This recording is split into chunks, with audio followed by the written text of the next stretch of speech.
Have you ever wondered why history remembers Mary Tudor as Bloody Mary? Was she truly the merciless tyrant her nickname suggests? Or has time, politics, and the pen of the victors written an unfair verdict over her name?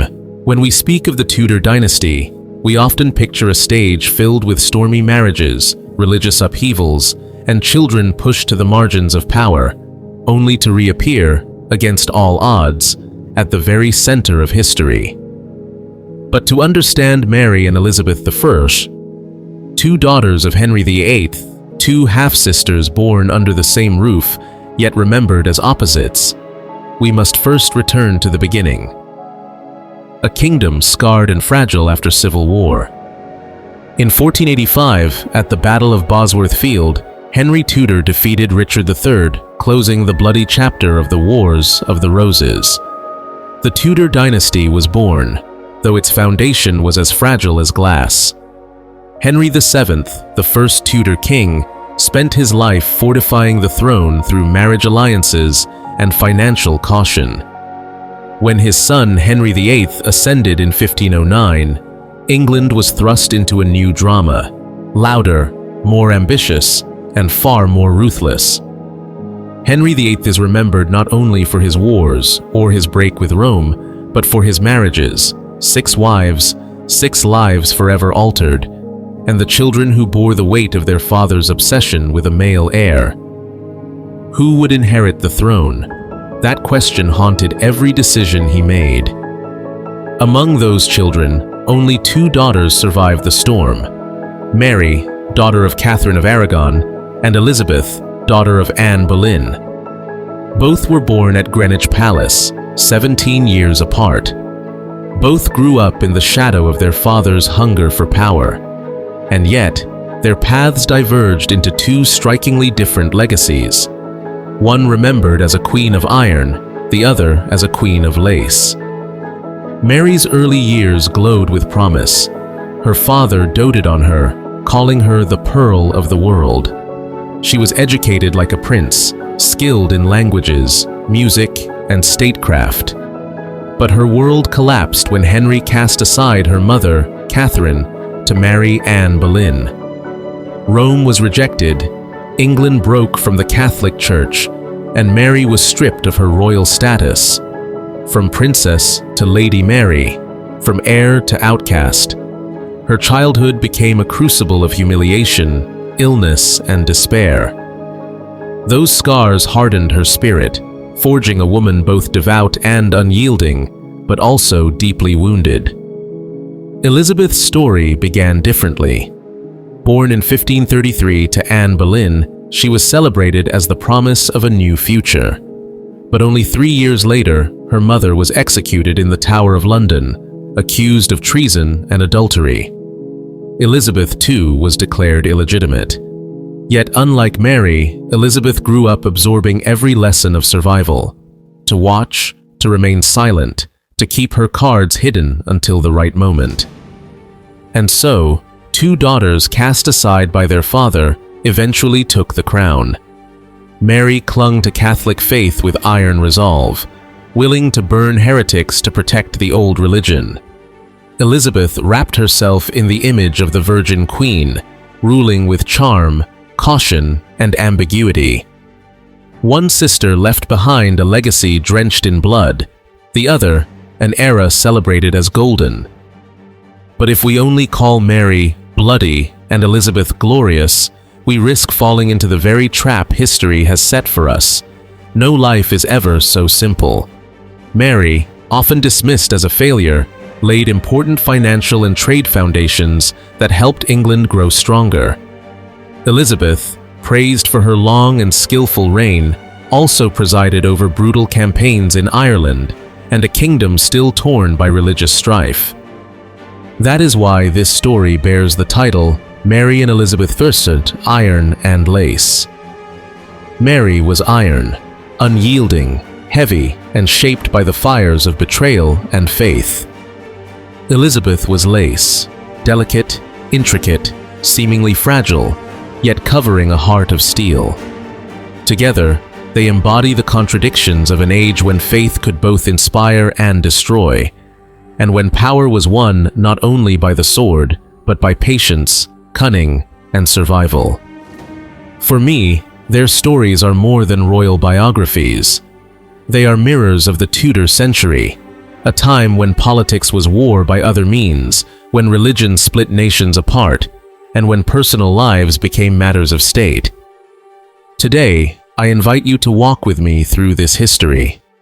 We will trace Mary's childhood, Elizabeth's sorrows, the battles over succession, and the choices that shaped 16th century Europe. And through it all, we will return to the same question. Did Mary truly deserve the name Bloody Mary? And was Elizabeth truly England's greatest queen, or simply the one who won the battle for memory?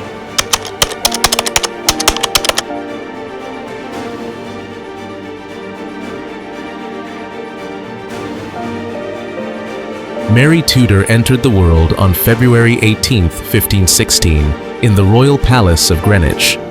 She was the only surviving child of King Henry VIII and Catherine of Aragon, and her birth was celebrated with great relief. For years, Catherine had endured the heartbreak of miscarriages and stillbirths. Each loss weighed heavily on the queen, who knew that her worth in the eyes of both husband and kingdom depended on producing a living heir. When Mary survived infancy, a fragile victory in an age when child mortality was cruelly high, it felt like the Tudors had been blessed at last. But here lay the problem. Mary was not a son. For Henry VIII, obsessed with continuing his dynasty, a daughter was better than nothing, yet not what he longed for. Still, in those first years, the king adored his little girl. Contemporary accounts describe Henry carrying Mary proudly in his arms, showing her off to courtiers, and boasting of her quick wit and health. He dressed her in rich silks, ordered musicians to play for her, and even delighted in her childish chatter. The great king who would later split his kingdom for the sake of a son was, at this stage, still capable of tenderness toward his daughter. Mary's mother, Catherine of Aragon, poured her own soul into the girl. Catherine, daughter of the mighty Catholic monarchs Ferdinand of Aragon and Isabella of Castile, had been raised in a world of diplomacy, duty, and deep piety. She gave Mary not only her faith, but also her Spanish resilience. Catherine supervised her daughter's upbringing with a care that reflected her own royal training. She ensured that Mary's nurses were of good character, her tutors well chosen, and her surroundings worthy of a child destined, at least in theory, to inherit a crown. As Mary grew, her intelligence quickly became apparent. By the age of 4, she could entertain her parents by plucking melodies on the virginals, a keyboard instrument of the day. She mastered the lute and harpsichord, sang with a clear, pleasant voice, and displayed the poise of a child far beyond her years. Music would remain one of her greatest comforts throughout her turbulent life, a language of beauty and order amid the chaos of politics. But her talents were not limited to music. Mary also excelled in languages, a prized skill in an age when royal diplomacy often hinged on the ability to communicate across borders. She was instructed in Latin, the language of scholarship and the church, and soon she could converse in French and Spanish. Later, she would add Greek to her repertoire. Observers marveled at her ability to translate complex texts with ease. For a Tudor princess, this was not merely a hobby. It was a demonstration of worthiness, a signal that she could match the intellectual standards expected of any male heir. Henry VIII, for all his later cruelty, took pride in his daughter's brilliance. In 1520, when Mary was just 4, he paraded her before the visiting French ambassadors. The child greeted them in flawless French, recited a prepared oration, and charmed the hardened diplomats. They reported back to Francis I that the English princess was precocious, graceful, and strikingly intelligent. Henry beamed with pride, declaring her the greatest pearl of the world. That phrase, pearl of the world, would cling to Mary throughout her youth, a shimmering compliment that hid the harsher truth. she was still only a pearl, not the solid gold son her father craved. By the time she was 9, Mary's role as the king's heir seemed secure enough that Henry sent her to Ludlow Castle in Wales, the traditional seat of the Prince of Wales. Technically, Mary was never created Princess of Wales in a formal sense. No woman ever had been. But in practice, she was treated as such. At Ludlow, she presided over her own household, complete with officers, servants, and tutors, learning the art of governance. For a child, it was both a privilege and a burden. She signed official documents, heard petitions, and observed the machinery of administration. Imagine, for a moment, the sight of this young girl, clad in the rich gowns of crimson and gold, sitting in a great hall as local officials bowed before her. She was barely 10, yet already expected to embody royal dignity. To her subjects in the Welsh marches, she was not simply a child. She was a symbol of continuity, a Tudor flame that must not be extinguished. Mary's household at Ludlow was carefully chosen. Among her attendants were humanist scholars who instilled in her a love of classical learning. She studied rhetoric, philosophy, and theology, often under the same rigorous standards applied to boys. In a sense, Mary received the education that Henry VIII himself had enjoyed as a prince. Her letters from this period show a precocious command of language and a mind keenly aware of duty. For Mary, Ludlow was also a place of affection. Away from the volatile tempers of court, she found stability. She wrote tender letters to her mother, who remained her guiding star. Catherine, despite her own struggles at court, sent regular instructions about Mary's spiritual formation. She urged her daughter to pray daily, to honor the Mass, and to remember that her worth came not from men, but from God. That spiritual anchor would prove vital in the years when Mary's world collapsed. And yet, even in this golden season of childhood, shadows loomed. Henry VIII, though fond of his daughter, was restless. The absence of a male heir gnawed at him. Catherine, now entering her 40s, seemed unlikely to provide another child. Diplomats at European courts whispered about the king's dissatisfaction, and rumors reached Mary's household. Children, as we know, are perceptive. It is hard to imagine that Mary, for all her intelligence, failed to sense the tension simmering beneath the glitter of her privileged life. Looking back on these years, I often think of Mary at Ludlow as standing at the crest of a hill, unaware of the valley of sorrow that lay ahead. She had her father's pride, her mother's devotion, and the adoration of courtiers who hailed her as England's future. She was the pearl of the world, luminous and unbroken. But pearls, as we know, are formed through irritation and pain, layers built around a wound. Mary's life would prove to be no different. At this moment in her story, she is still the beloved child of England, the hope of the Tudors. She is still laughing at her music lessons, still reciting Latin to her tutors, still basking in the warm letters of her mother. The iron weight of betrayal has not yet fallen. The sorrow that would shape her has not yet carved its lines into her face. But history rarely allows innocence to last.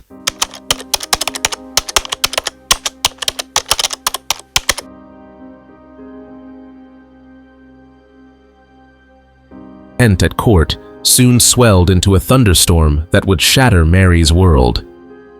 The king's eyes had settled on a lady-in-waiting, Anne Boleyn.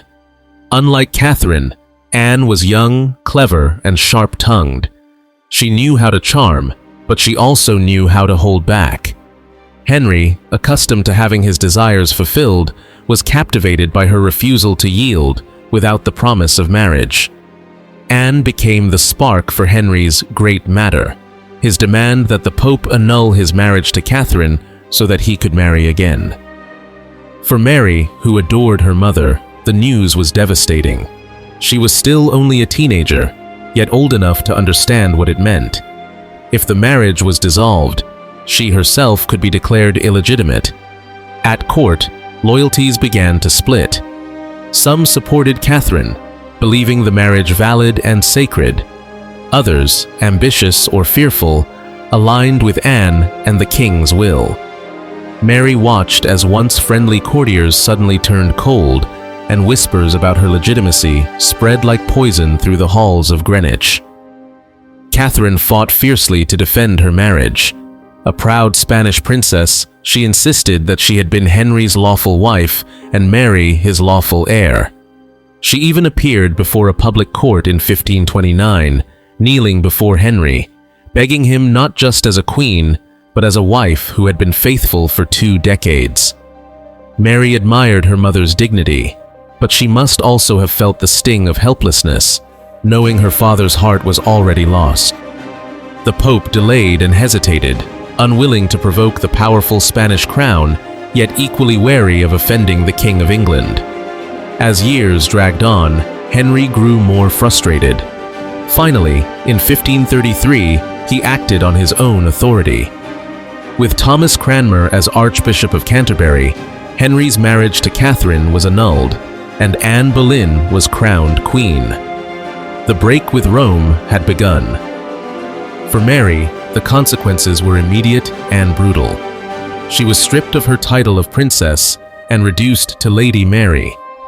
Her household was dismissed. Her belongings were inventoried like those of a fallen noble, not a royal heir. Even her servants were ordered not to call her princess. Imagine the humiliation of a young girl who had been raised to see herself as the future queen, now treated as though she had no claim to the throne. Worse still, Henry declared that Mary should serve in the household of her infant half-sister, Elizabeth, the daughter of Anne Boleyn, born later that same year. It was a calculated insult, the once proud heir reduced to the role of a subordinate to the new favorite. Mary refused. She would not acknowledge Elizabeth as legitimate, nor call Anne queen. This defiance infuriated her father. Henry, who once carried Mary proudly in his arms, now coldly threatened her life. He told her bluntly that if she did not submit, she would be executed. The teenager's health, already fragile, began to collapse under the weight of fear and grief. Letters from this period describe her suffering from headaches, irregular bleeding, and deep depression. Some historians suggest her illnesses were partly psychosomatic, the physical toll of relentless stress and anxiety. Catherine, meanwhile, was exiled from court, separated from her daughter, and kept in increasingly harsh conditions until her death in 1536. Mother and child, once so close, were allowed only limited contact. Mary wrote letters begging to see her mother, but most went unanswered or were intercepted. When Catherine died, Mary was not even permitted to attend her funeral. It was a cruelty that scarred her forever.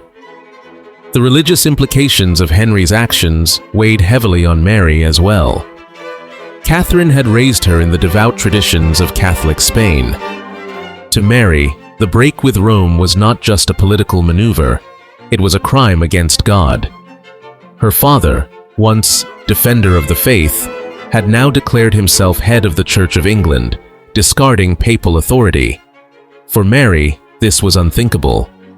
Her very soul recoiled at the thought of betraying the Pope, and she clung fiercely to the Mass and the Catholic sacraments.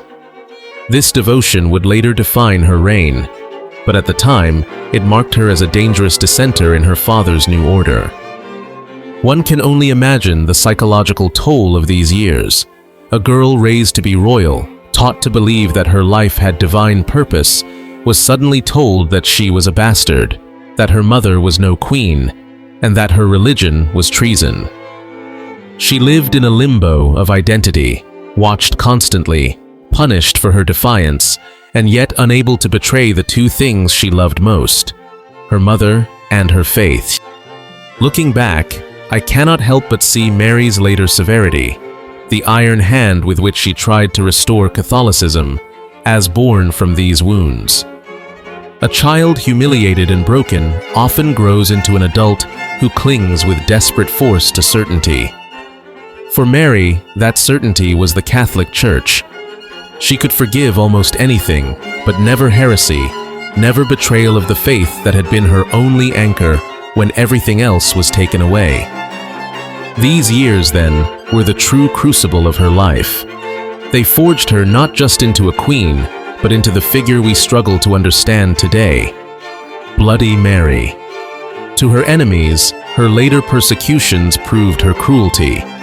To her supporters, they proved her devotion. But to grasp why she acted as she did, we must remember the teenage girl stripped of her birthright, forced to serve her rival's child, and threatened with death by her own father. No propaganda could wound her more deeply than those years of living humiliation.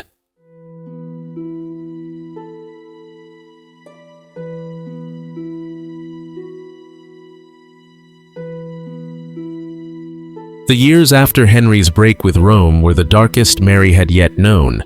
Her once affectionate father became a figure of dread. To Henry, Mary's refusal to accept Anne Boleyn as queen or Elizabeth as legitimate was more than a daughter's stubbornness. It was an act of treason. In a kingdom where loyalty to the monarch was survival, Mary's defiance placed her in constant danger. Henry VIII was not a man accustomed to resistance. He had cowed nobles, crushed rebellions, and forced Parliament to bow to his will. But here was his own daughter, once the apple of his eye, openly refusing to bend. The king's fury was terrible. Ambassadors recorded his threats. If Mary did not submit, he would strike off her head. It is chilling to imagine a father speaking such words about a child he once carried proudly in his arms. But this was the reality of the Tudor court. Blood ties mattered less than obedience. Anne Boleyn, Mary's stepmother, only deepened the wound. To Anne, Mary was not just a girl clinging to her mother's honor. She was a living threat. As long as Mary existed, supported by powerful allies abroad like her cousin Emperor Charles V, Elizabeth's place on the throne was insecure. Anne demanded that Mary acknowledge her as queen. Mary refused. Their enmity became notorious. Some sources suggest that Anne schemed to have Mary executed, whispering to Henry that his daughter's defiance endangered the realm. Whether true or exaggerated, the fact remains that Mary lived with the knowledge that her stepmother wished her gone. Imagine the daily humiliation. Mary, raised to command respect as the heir to England, was forced to bow to Anne, the woman who had destroyed her mother's marriage and relegated her to the status of a bastard. To call her queen would have been, in Mary's eyes, to betray Catherine and her own legitimacy. She could not do it, even if her life hung in the balance. This refusal hardened her father's heart even more. Yet fate has a way of turning swiftly in Tudor England. In 1536, Anne Boleyn herself fell from grace. Accused of adultery, incest, and treason, she was tried and executed at the Tower of London. Mary, who had suffered so much under Anne's shadow, did not rejoice publicly, but the removal of her enemy brought her a sliver of hope. Henry soon married again, this time to Jane Seymour. For Mary, Jane was a very different figure. Jane Seymour, gentle and conciliatory, saw Mary's plight with sympathy. She encouraged reconciliation between father and daughter. Unlike Anne, Jane did not treat Mary as a rival. Instead, she advocated for her reinstatement at court, pleading with Henry to forgive his eldest child. Jane understood that restoring Mary's position would strengthen the dynasty, presenting the image of a united family. Her compassion touched Mary deeply. After years of hostility and fear, here at last was a stepmother who did not wish her harm. Henry, influenced by Jane and by political necessity, allowed Mary a path back into his favor, but only on humiliating terms. To be reconciled, she had to sign a document acknowledging her father as supreme head of the Church of England, renouncing the Pope's authority, and admitting that her parents' marriage had been unlawful. it was a bitter pill. For Mary, this was not merely a legal formality. It was the denial of everything she had fought to defend: her mother's honor, her own legitimacy, her faith. At first, she resisted, but pressure mounted. Her life remained in danger, her household restricted, her allies powerless to protect her. Finally, under the weight of fear, and with Jane urging her toward survival, Mary signed the submission. Historians still debate whether this was an act of pragmatism or betrayal. What is certain is that the decision tormented her conscience for years. She had chosen life over principle, but at a terrible cost to her spirit. Reconciliation with her father did not mean restoration to her old status. Though Henry welcomed her back into court and treated her with a measure of warmth, she was never again the heir. That place belonged to whatever son Jane Seymour might bear. And in 1537, Jane delivered Henry the longed-for boy, Edward. The birth of a legitimate male heir sealed Mary's displacement. She was now permanently sidelined. Still, her relationship with Jane was genuine. Mary respected her kindness and mourned her death when Jane died soon after childbirth. Unlike Anne, Jane had shown her a gentler face of stepmotherhood, but the reality remained. Mary's bond with her father was forever fractured. The fear he had instilled, the humiliation he had forced upon her, and the submission he demanded left scars that never healed. Even when Henry later showed her public affection, Mary could never truly trust him again. The 1530s and 1540s were a storm that could have destroyed Mary completely. Yet, remarkably, she endured.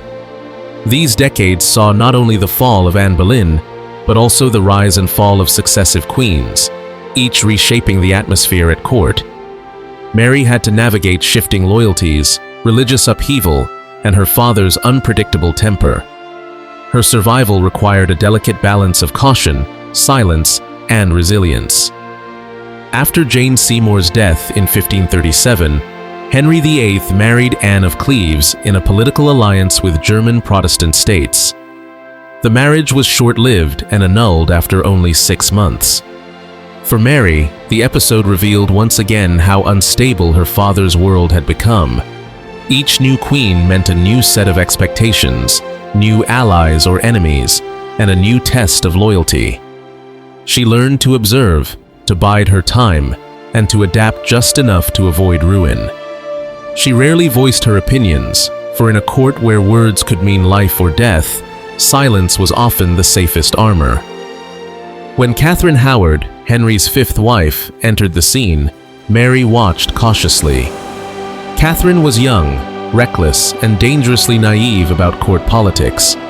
For a time, she treated Mary with respect, perhaps recognizing the princess's seniority. But Catherine's downfall in 1542, executed for adultery, reminded Mary that even queens could not escape Henry's wrath. If his wives could be discarded so easily, what chance did a disfavored daughter truly have? The lesson was seared into Mary's mind: never provoke, never overstep, never give cause for suspicion. Her greatest reprieve came with Catherine Parr, Henry's sixth and final wife. Catherine Parr was intelligent, well-educated, and sympathetic to Mary's plight. A reform-minded Protestant, she nevertheless valued reconciliation and family unity. Under her influence, Henry softened somewhat toward his daughters. Both Mary and Elizabeth were brought back into court life with more dignity, though still barred from the direct line of succession. Catherine Parr's household emphasized learning and piety, and Mary, though Catholic, admired her stepmother's grace and composure. For once, Mary found a measure of peace in the storm. Politically, the 1540s were dangerous years. The kingdom itself was unstable, as Henry's religious settlement swung wildly between reform and tradition. The dissolution of the monasteries, the persecution of those loyal to Rome, and the enrichment of new men at court created an atmosphere of fear and greed. Mary, as a staunch Catholic, lived in quiet opposition to much of what was happening around her. Yet she rarely spoke out publicly. She understood that her survival depended on appearing outwardly compliant, even as she inwardly clung to her faith. Foreign ambassadors watched her closely. To Catholic powers in Europe, she was a beacon of hope, the rightful heir who could restore England to Rome. To Henry, that foreign sympathy was suspicious, almost treasonous. Mary had to tread carefully, maintaining her identity without attracting accusations of conspiracy. It was a precarious line to walk.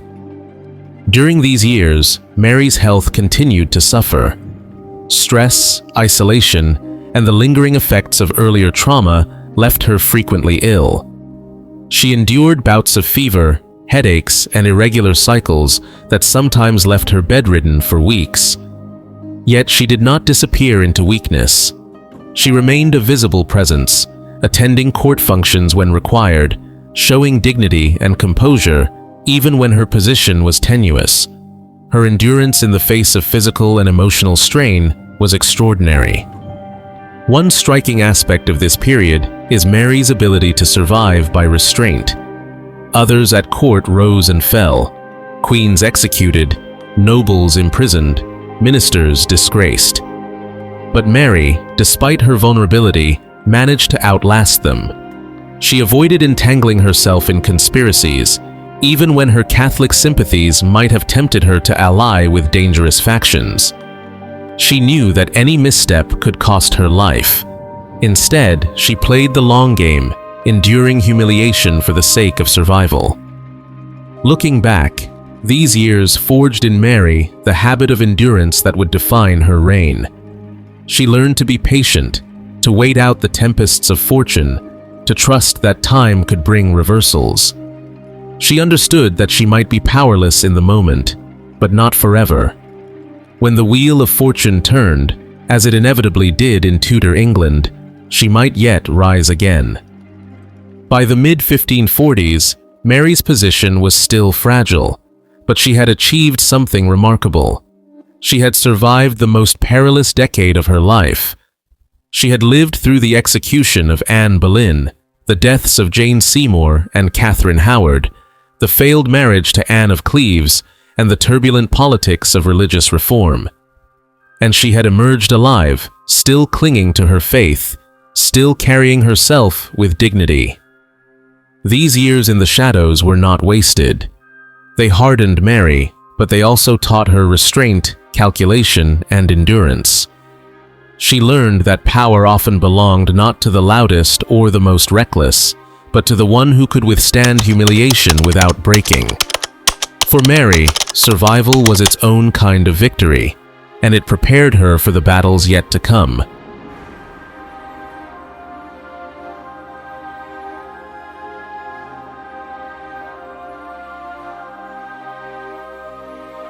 When Henry VIII died in 1531, the throne passed to his only son, the 9-year-old Edward VI. For Mary, now 31, the change was both a relief and a new danger. The years of navigating her father's wrath were over, but the kingdom was now in the hands of a boy king whose regents were determined to advance Protestant reform far more aggressively than Henry had ever dared. Edward was a frail child, scholarly and pious, raised under tutors who instilled in him a zealous Protestant faith. Unlike Henry, who had retained some Catholic traditions even after the break with Rome, Edward's court sought to sweep away nearly every trace of the old religion. The Latin Mass, the images of saints, the rituals Mary cherished, all were outlawed. For the kingdom, it was a revolution.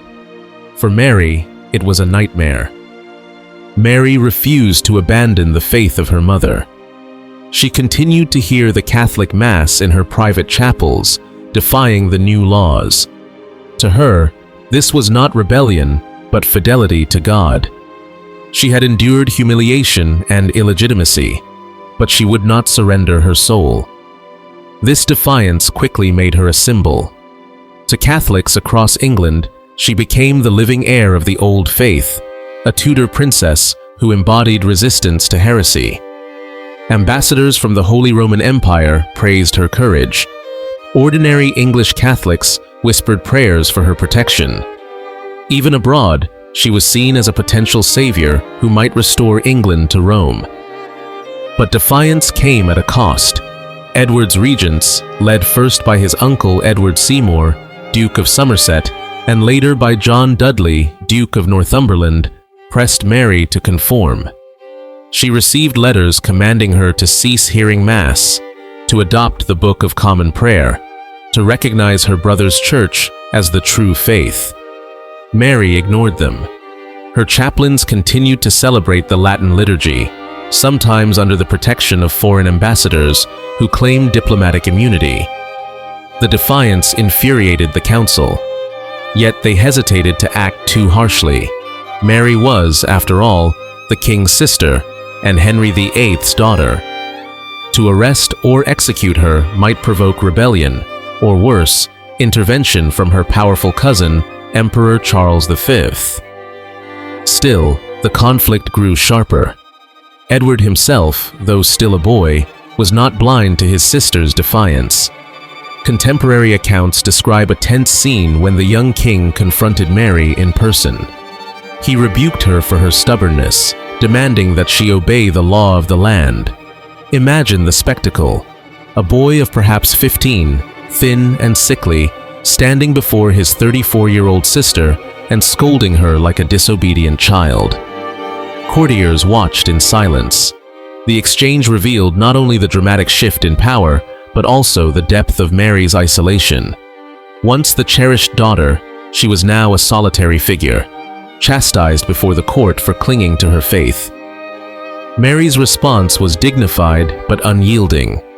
She told her brother that her conscience was bound to God and that she would not betray the Mass.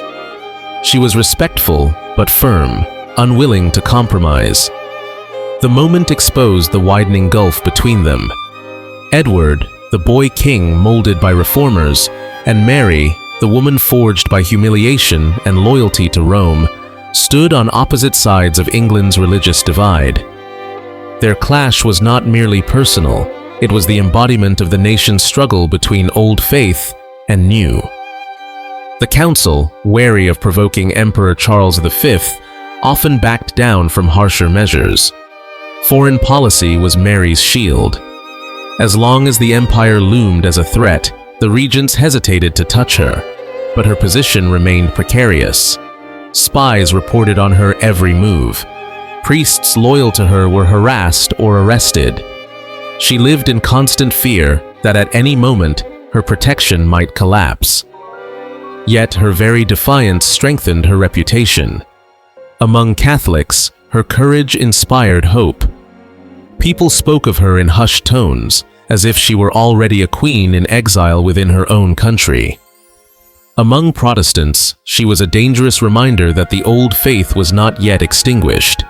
She became both revered and feared, a living symbol around which loyalties and suspicions gathered. Her health continued to suffer during these years. The stress of constant pressure, combined with her lifelong physical ailments, left her often ill. Yet she did not relent. Her stubbornness was no longer just the obstinacy of a child resisting a stepmother. It was the hardened will of a woman who had endured decades of betrayal and humiliation. To surrender her faith now would have been, in her mind, to surrender her very identity. Looking back, the image of Edward rebuking Mary is striking. It captures the reversal of fortune she had endured. Once the pearl of the world, she was now scolded publicly by a boy half her age. It revealed how completely she had been marginalized, yet also how firmly she stood alone. That moment of humiliation exposed her solitude, but also her strength. She would rather be chastised before the court than abandon her faith. For Mary, these years under Edward were the crucible before her rise. She had no power, no influence, no allies within the council. She lived under suspicion, her every move watched, her every prayer a potential act of treason. And yet she survived, clinging to the same faith that had sustained her since childhood. In doing so, she became more than Henry VIII's discarded daughter. She became the embodiment of Catholic endurance in a Protestant kingdom.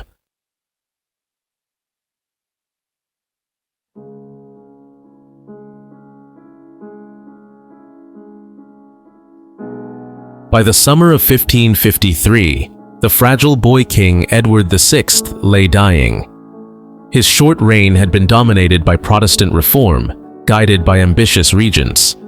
But as his health declined, the question of succession became urgent. By law, the next in line was his half-sister Mary, Henry VIII's eldest daughter.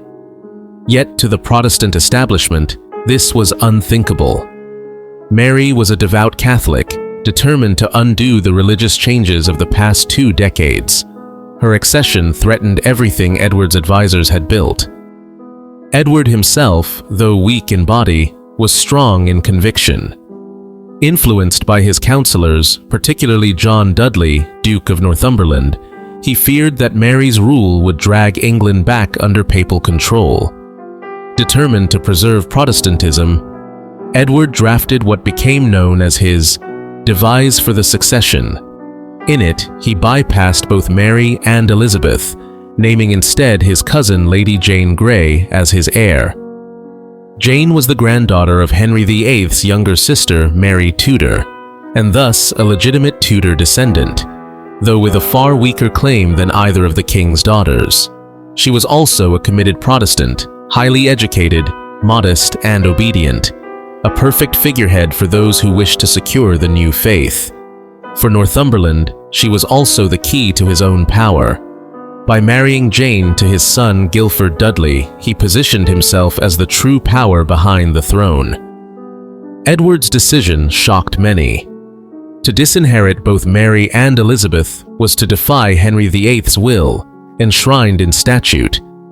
But Edward's signature and the council's backing gave the plan force. When the king finally died on July 6, 1553, at just 15 years old, the stage was set for a political gamble unlike any in Tudor history. The news of Edward's death was kept secret for several days, giving Northumberland time to prepare.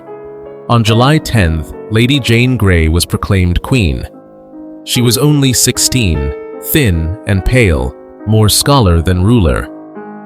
Eyewitnesses describe her as reluctant, even distressed, weeping as the crown was placed upon her head. Jane herself later said she had accepted the throne unwillingly, pressured by her parents and her father-in-law, Northumberland. Yet for 9 days, she bore the title Queen of England. Mary, however, was not so easily swept aside. When word of her brother's death reached her, she acted swiftly. She rode to Kenninghall in Norfolk, where her supporters rallied around her. In a bold move, she proclaimed herself queen by right of her father's will and parliamentary statute. She sent letters across the kingdom, calling on nobles, sheriffs, and cities to uphold her claim. Her cause was clear. She was the rightful heir, and Jane was an impostor placed on the throne by ambitious men. When Mary fled to Framlingham Castle in Suffolk in July 1553, her situation seemed desperate. She was 40 years old, weary from years of humiliation, and still watched closely by enemies. But in that great fortress with its towering stone walls, she transformed herself from a discarded daughter into the rallying point of a kingdom. Framlingham became her court in exile, a beacon for those who believed in her right to rule. Nobles, clergy, and common folk alike began to ride to her side. Letters poured in, pledging loyalty. Soldiers gathered beneath her banners. What began as a vulnerable stand turned into a show of strength that astonished her enemies. Mary moved quickly and decisively. She wrote proclamations asserting her legitimacy as the daughter of Henry VIII and Catherine of Aragon, reminding the kingdom that her father's will and the parliamentary acts of succession had confirmed her right to inherit. She denounced the attempt to place Jane Grey on the throne as a plot of ambitious men. Her words struck a chord. For all the religious changes of the past 20 years, England still believed in the sanctity of lawful succession. To deny Mary was to deny the will of her father, a king whose shadow still loomed large over the nation. By the end of July, Mary had gathered an army estimated at 20 to 30,000. It was an extraordinary show of loyalty. Framlingham's fields filled with tents and banners, the sound of trumpets and drums echoing from the castle walls. Men of every rank came, seasoned knights, local gentry, farmers with makeshift weapons. Even nobles who had hesitated at first began to shift toward Mary's cause, sensing that the tide was turning. The sheer momentum of support made it clear that her claim could not be ignored. Meanwhile, in London, Lady Jane Grey's so-called reign was collapsing. The council that had declared her queen was riven by doubt. Reports of Mary's swelling support arrived daily. The people in the streets murmured Mary's name, not Jane's. Northumberland, who had left the capital to confront Mary, found himself increasingly isolated. Soldiers deserted, unwilling to fight against the rightful heir. Some even joined Mary's camp. The council, recognizing the futility of Jane's cause, began to shift their allegiance. On July 19th, they declared Mary queen. The 9-day experiment with Jane Grey was over. Mary's triumph was not simply political, it was deeply personal. She had endured decades of being told she was illegitimate, unloved, unworthy. Now, in the space of days, she was carried to power by the very people her father had once set against her. Framlingham had turned her into a queen, not by inheritance alone, but by the visible loyalty of her subjects.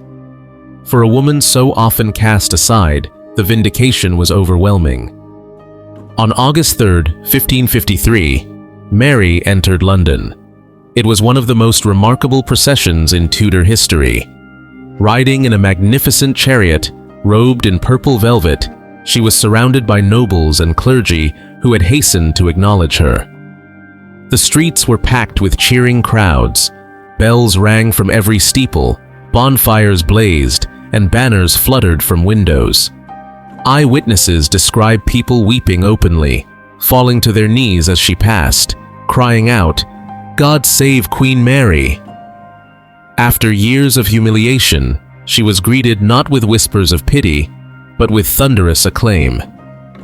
For the people of London, the spectacle was more than a celebration of succession.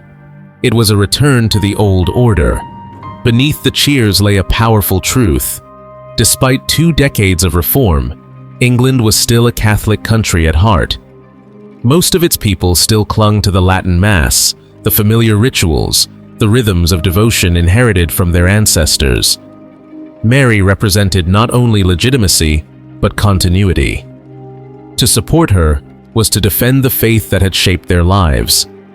This does not mean every cheer was born of love for Mary as a person. Some admired her courage. Others simply longed for stability after Edward's radical reforms.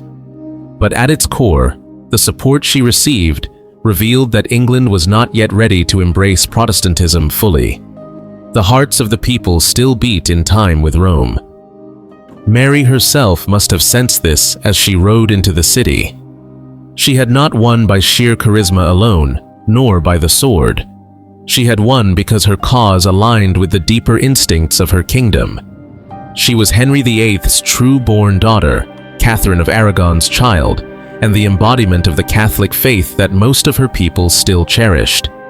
Her legitimacy was not just a matter of law, it was a matter of identity.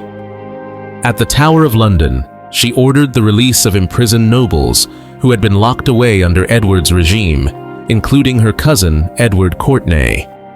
She also showed mercy to Lady Jane Grey, keeping her confined but alive. Mary's clemency in these early days was deliberate. She wanted to present herself not as a vengeful tyrant, but as a restorer of order, a queen who could heal the wounds of division. The crowds cheered louder when they saw her acts of forgiveness.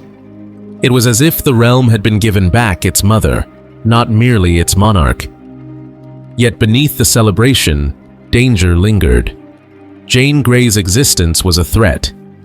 Though Mary spared her life for the moment, she knew that Protestant factions could rally around the girl as a rival figurehead. The council's betrayal during those first days had also left scars. Mary had learned that loyalty at court was fragile. For now, the people adored her, but she understood how quickly the tide could turn. The lessons of her father's reign were etched deep into her memory. Still, nothing could diminish the triumph of those first weeks. Mary had entered London as a queen chosen not only by law, but by her people. It was a remarkable reversal of fortune, almost miraculous in its swiftness. For a woman who had been treated as an outcast, declared illegitimate, and threatened with death, the roar of "God save Queen Mary" must have sounded like vindication from heaven itself. Looking back, her victory reveals something essential about Tudor England. Political schemes and religious reforms could be plotted in council chambers, but the heart of the nation still beat for legitimacy and tradition. Mary's accession was not simply the triumph of a discarded princess. It was the triumph of a kingdom that, beneath layers of change, still recognized the enduring power of blood, faith, and rightful succession. For me, the image of Mary at Framlingham remains powerful. A middle-aged woman, weary but unbroken, standing in the great castle surrounded by men who had chosen to fight for her. She did not conquer with armies of mercenaries or foreign aid. She conquered with her name, her faith, and the memory of her mother's honor. And when she rode into London, the cheers were not only for a queen, but for the restoration of an identity that most of England still longed to reclaim. Her triumph at Framlingham and her entry into London mark the true beginning of her reign. The journey from humiliation to coronation was complete. But even in the midst of glory, the challenges ahead loomed. To rule was harder than to claim. To restore Catholicism in a kingdom that had tasted reform would require more than banners and bonfires. And to secure her dynasty, Mary would need more than legitimacy. She would need an heir. These questions would soon press upon her with crushing force. The fate of Lady Jane Grey was truly tragic. At first, Mary showed compassion. She recognized Jane as more of a victim than a villain, a pawn manipulated by her ambitious family. Jane was imprisoned in the Tower of London, where she was treated with relative kindness. But the presence of a rival queen, even an unwilling one, was a dangerous reality. As long as Jane lived, others could exploit her to challenge Mary's authority. Northumberland was less fortunate. Captured and tried for treason, he was executed on August 22, 1553. Before his death, he converted to Catholicism, a final gesture either of desperation or genuine repentance. His downfall was swift, and his ambition destroyed his family. As for Jane, she remained in the Tower, her life spared for the moment. Mary hoped clemency would strengthen her image as a just and merciful queen. But events soon made mercy impossible.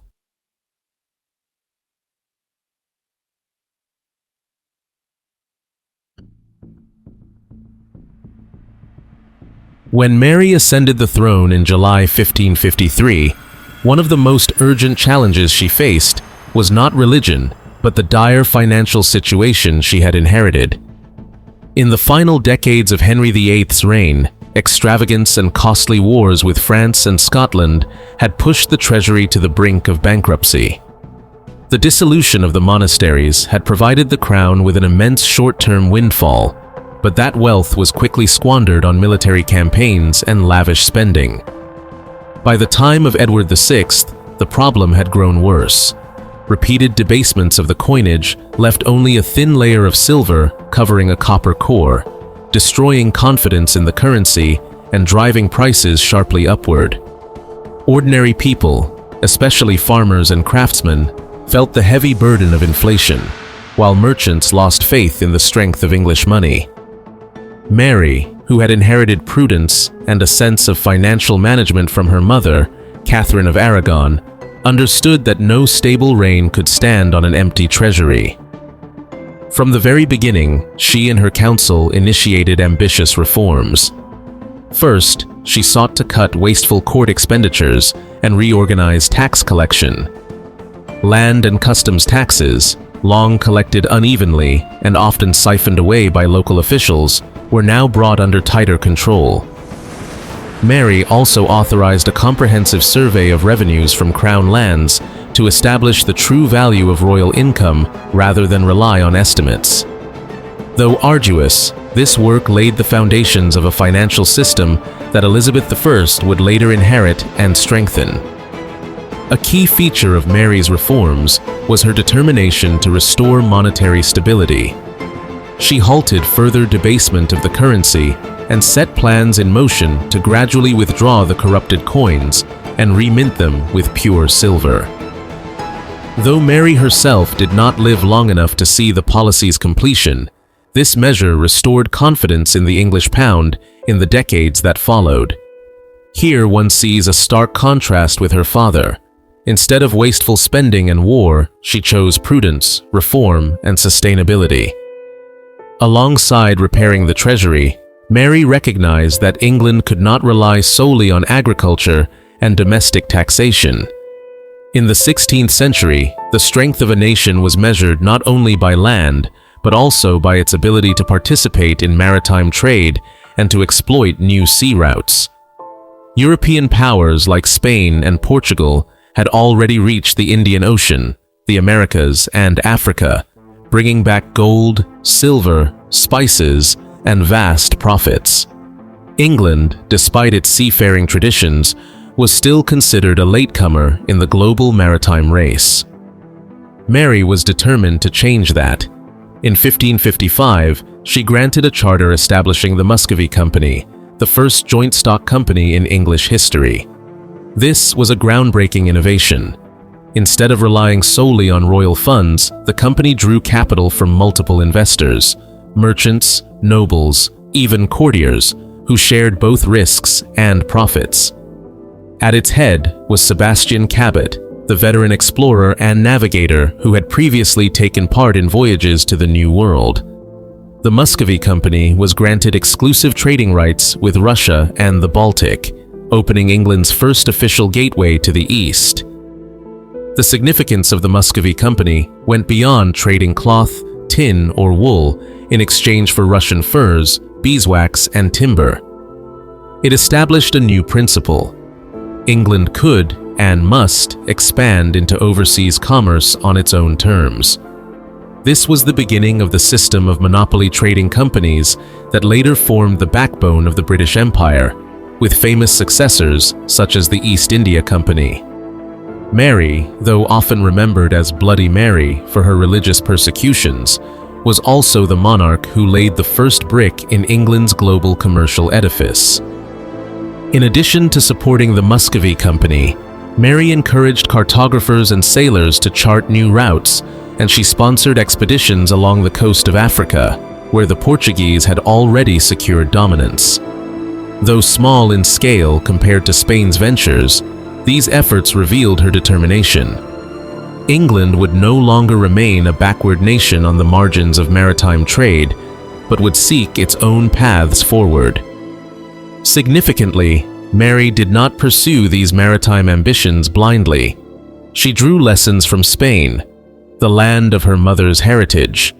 Just as her grandparents Ferdinand and Isabella had supported Columbus in opening the New World, Mary believed that national strength lay in the union of religion, commerce, and seafaring. The difference was that she lacked Spain's flow of bullion from the Americas. Instead, she relied on institutional innovation, such as the joint stock company model, and on careful organization. Even so, Mary's early ventures into overseas trade came with limitations. Voyages of the Muscovy Company remained hazardous. Many ships vanished attempting to navigate the Arctic seas. Commerce with Russia, though promising at first, revealed deep challenges arising from cultural and political differences. Mary had to be patient and resolute in defending the privileges she had granted, despite resistance from conservative factions accustomed to the king's monopoly control. Once again, she chose the path of reform, not by sweeping away the old entirely, but by introducing new frameworks that would shape the future of English trade.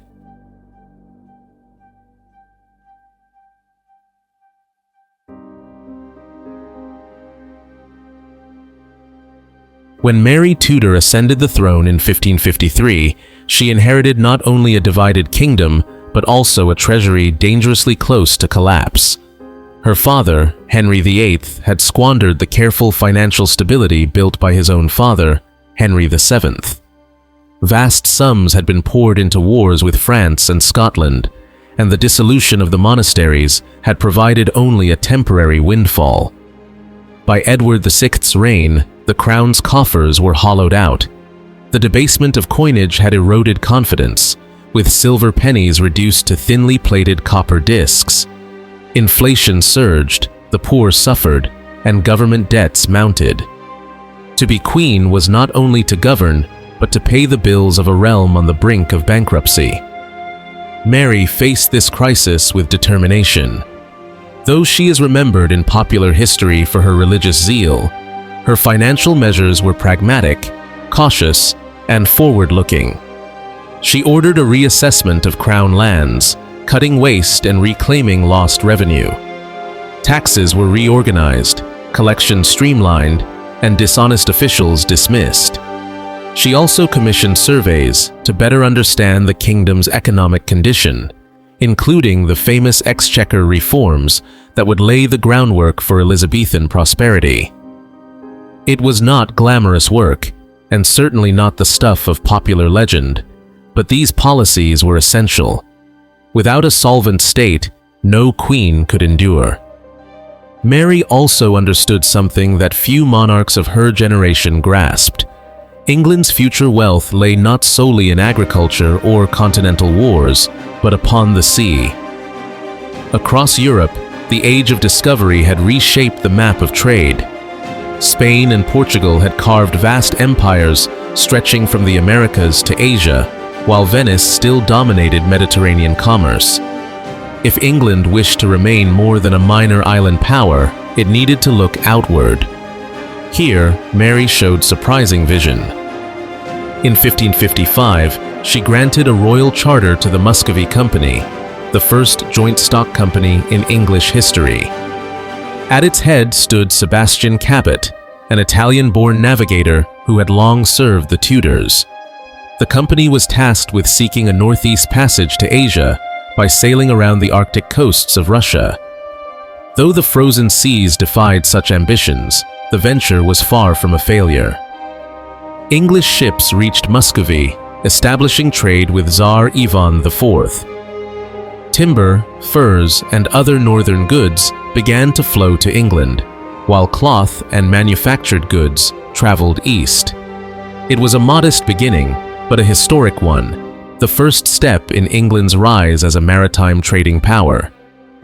The Muscovy Company was more than commerce. It was a school for seafaring. The charts, logs, and experience gained by its captains built a foundation for later generations of explorers. Mary encouraged cartographers and sailors alike, funding maps and nautical instruments that gave English pilots tools to rival their continental peers. These were investments in knowledge, the most enduring capital of all. At the same time, expeditions ventured southward. English ships probed the coasts of West Africa, seeking gold, ivory, and trade routes that might one day rival the Portuguese. While small in scale compared to the galleons of Spain, these ventures revealed a new ambition. England would no longer be confined to its island or the shrinking dream of regaining French territory. It would reach across oceans. In this sense, Mary Tudor was a bridge between medieval England and imperial England. Yet few today remember her in this light. The tale of Bloody Mary has overshadowed her role as a pioneer of English commerce. And yet, when we examine the record, we find a queen deeply engaged in the practical work of governance, striving to restore solvency and open new horizons. She did not live to see the fruits of these efforts, but her successors reaped them. The Elizabethan Golden Age of exploration rested in part on foundations Mary had quietly laid. For me, this aspect of Mary is striking. She has long been cast as a fanatic, obsessed only with faith and fire.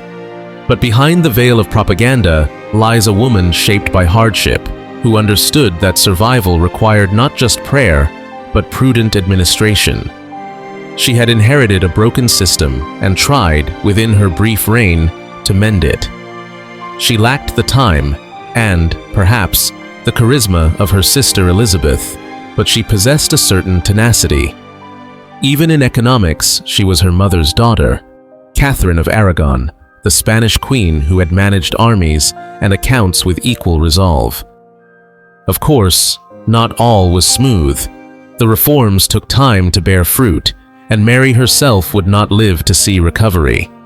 Inflation continued, and the crown remained in debt. But to measure her reign only by immediate results is unfair.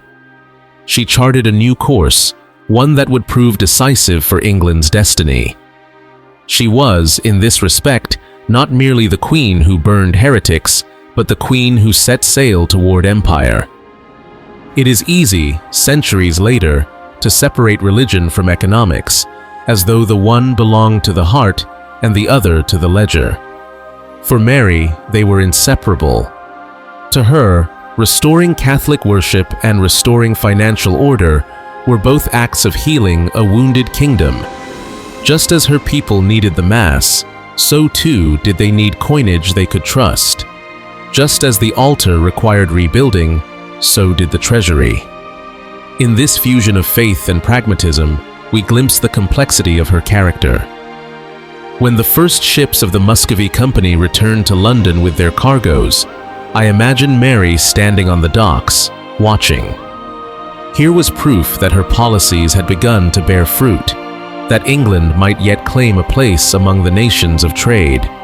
The cold northern winds that filled those sails carried not only furs and timber, but a promise.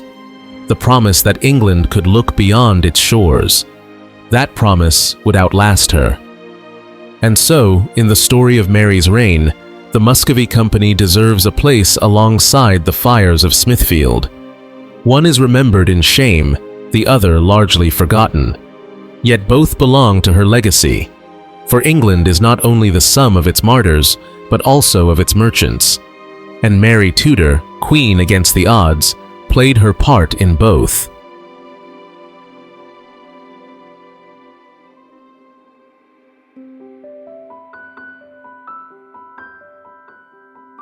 As Mary secured her crown and began the sober work of restoring order, another question loomed larger than any reform or council decree: the matter of her marriage.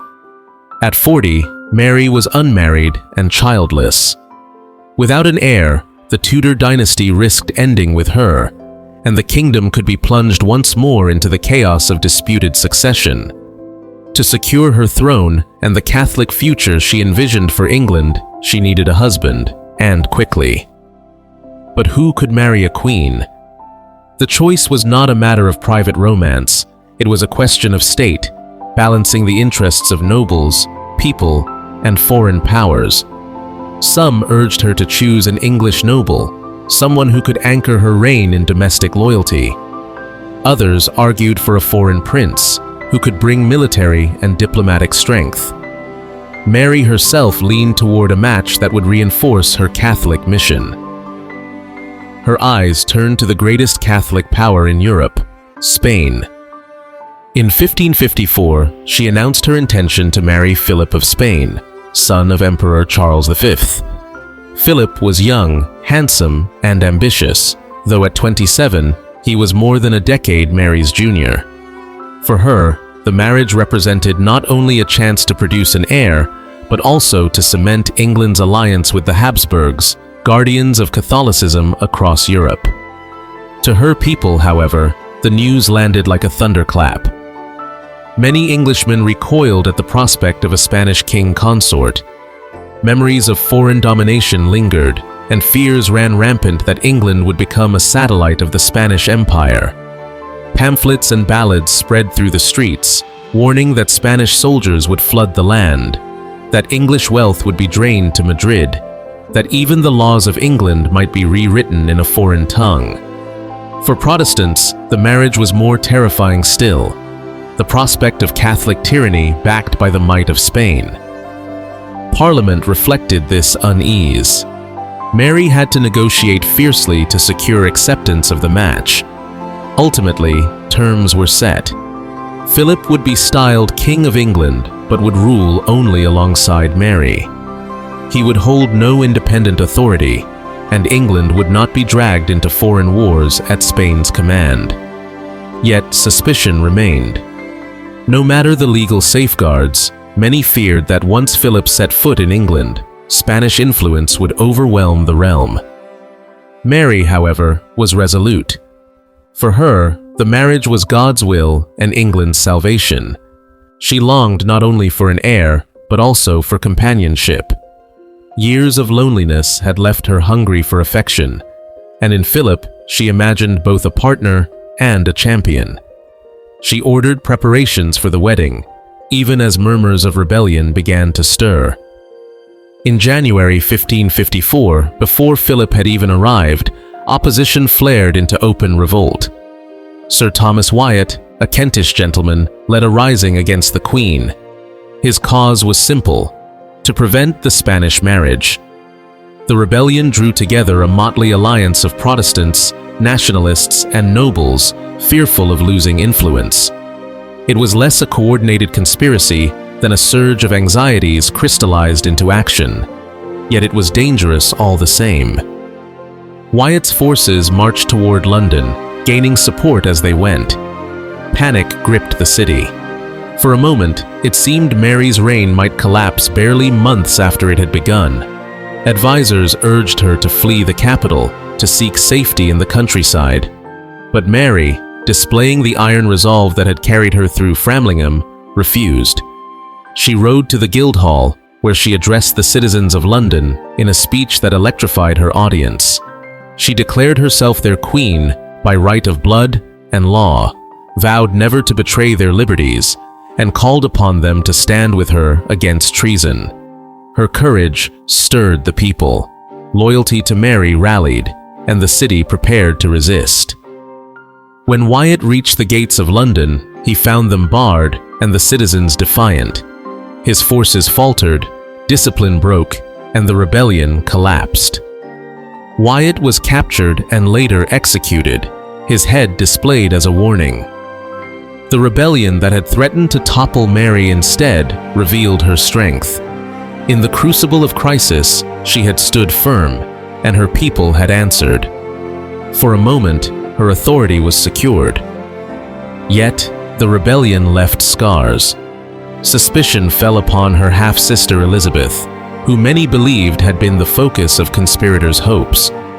Elizabeth was summoned to court, interrogated, and eventually imprisoned in the Tower of London. Though evidence of her involvement was thin, her very existence as a Protestant heir made her dangerous. Mary, torn between caution and kinship, held Elizabeth under guard for months before releasing her. The episode deepened the mistrust between the sisters, a shadow that would never fully fade. In July 1554, despite the rebellion, Mary's marriage went forward. Philip arrived in Winchester, where the royal wedding was celebrated with pomp and ceremony. For Mary, it was the fulfillment of hope, a union blessed by the Church, sealed in grandeur, and full of promise for the future. She greeted Philip with joy, declaring her love and devotion. But reality proved more complex. Philip, though courteous, was distant. He had not married Mary for affection, but for duty. His ambitions lay elsewhere, in Spain, in the Empire, in the vast projects of the Habsburg dynasty. England was, to him, a useful ally, but not a beloved home. He fulfilled his role as consort, attending ceremonies and councils, but he remained a foreigner in the eyes of the English people. His Spanish retinue, his aloof manner, and his limited use of the English language reinforced the sense of distance. Mary, by contrast, was deeply invested. She doted on her young husband, showered him with affection, and longed to give him a son. For her, the marriage was both political and personal salvation. For him, it was one responsibility among many. The imbalance of feeling would haunt their union. Politically, the marriage tied England more closely to Spain, with mixed consequences. On the one hand, it reinforced Mary's Catholic agenda, strengthening her resolve to restore papal authority. On the other, it deepened English resentment. The Wyatt rebellion had shown the depth of opposition, and Philip's presence only confirmed fears of foreign domination. The crown had survived, but at the cost of trust. Many who had cheered Mary's accession now muttered discontent. The aftermath of Wyatt's rebellion also hardened Mary's resolve. She had seen the danger of dissent and the fragility of her throne. From this point forward, she grew less tolerant of opposition, more convinced that firmness, some would say severity, was necessary. It was a turning point in her reign, where idealism gave way to suspicion. The Queen, who had entered London in triumph, now faced the reality of ruling a divided kingdom, and her choices would shape the legacy that history remembers. Looking back, the story of Mary's marriage and Wyatt's rebellion reveals the paradox of her reign. She was both stronger and weaker for it. Stronger because she had stood her ground, rallied her people, and married the prince she chose. Weaker because the very act of marrying Philip confirmed the fears of her subjects and deepened the divisions of her realm. Her triumph was inseparable from her troubles. For me, there is something profoundly human in Mary's marriage to Philip. Beyond the politics, it was the act of a woman who longed for companionship after years of solitude. She was a queen, yes, but also a woman of 40, weary of loneliness, clinging to the hope that love and children might redeem her life. That she was met with duty rather than passion, with calculation rather than devotion, is one of the quiet tragedies of her story. And in the rebellion of Wyatt, we glimpse the fragility of power. Queens and kings wear crowns of gold, but also of thorns. Mary's crown shone brightly in the sunlight of her coronation, but with each crisis it pressed deeper into her flesh. The marriage she hoped would save her reign became the very spark that revealed its divisions. For Mary, the marriage to Philip was not only a political alliance, it was a promise of redemption. At 40, she still hoped to give birth to a son who would secure the Tudor dynasty and restore the Catholic faith for generations to come. The prospect of motherhood, after decades of humiliation and loneliness, filled her with hope. To bear an heir would silence critics, heal the wounds of her youth, and prove that God had blessed her reign. In late 1554, Mary's prayers seemed answered. Her belly began to swell, her cycles ceased, and her body showed every sign of pregnancy. Courtiers whispered joyfully of a royal child. Public prayers were offered across the kingdom for the safe delivery of an heir. Bells rang, bonfires were lit, and proclamations announced that England would soon welcome a prince or princess. For Mary, it was the miracle she had long awaited. She moved into confinement at Hampton Court, surrounded by midwives, nurses, and attendants preparing for the birth. The anticipation was electric. Catholic supporters saw it as divine approval of her mission. Protestant dissenters, though fearful, knew an heir would crush their hopes of seeing Elizabeth ascend. All eyes turned to the Queen's chambers, where the fate of the nation seemed to rest within Mary's body. But the months dragged on, and no child appeared. By July 1555, the expected birth had passed without event. Courtiers grew uneasy, physicians baffled. Some whispered in secret that perhaps the Queen had not been pregnant at all. Others suggested a late miscarriage, concealed to spare her shame. Mary, however, clung to hope, insisting that the child would come in God's time. Her faith, so often her strength, became a source of self-deception. She prayed fervently, endured the rituals of confinement, and waited for a child who never arrived. The truth was inescapable. It had been a phantom pregnancy. Today, historians speculate about its cause. Some suggest a hormonal disorder, perhaps related to fibroids or ovarian disease. Others believe it was the product of psychosomatic symptoms, Mary's deep longing for a child manifesting physically. Whatever the explanation, the result was heartbreak. When she emerged from her chambers, thin and pale, the hope of an heir had vanished. The cheers that once echoed in the streets turned to whispers of pity and ridicule. For Mary, the disappointment was devastating. She had endured public humiliation as a child when her legitimacy was denied. Now, as queen, her body betrayed her in the most public way possible.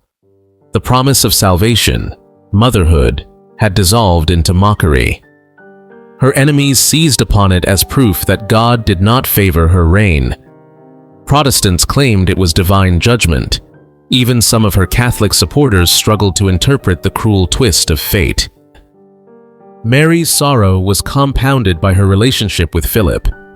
The young king, never deeply attached to his wife, grew more distant after the false pregnancy. His duties and ambitions called him back to Spain and the empire. He left England for long stretches, returning only when political necessity required.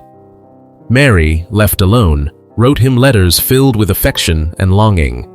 He responded politely but coolly, treating her with courtesy rather than warmth. The imbalance of love, already apparent, deepened into loneliness.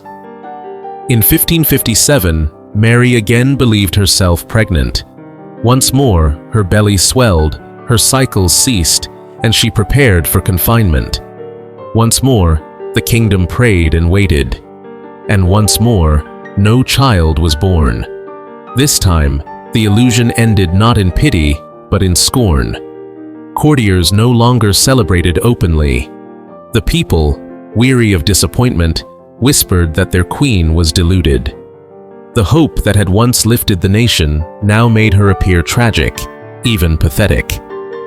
Modern historians believe this second episode may not have been a phantom pregnancy at all, but the symptoms of illness, likely ovarian or uterine cancer.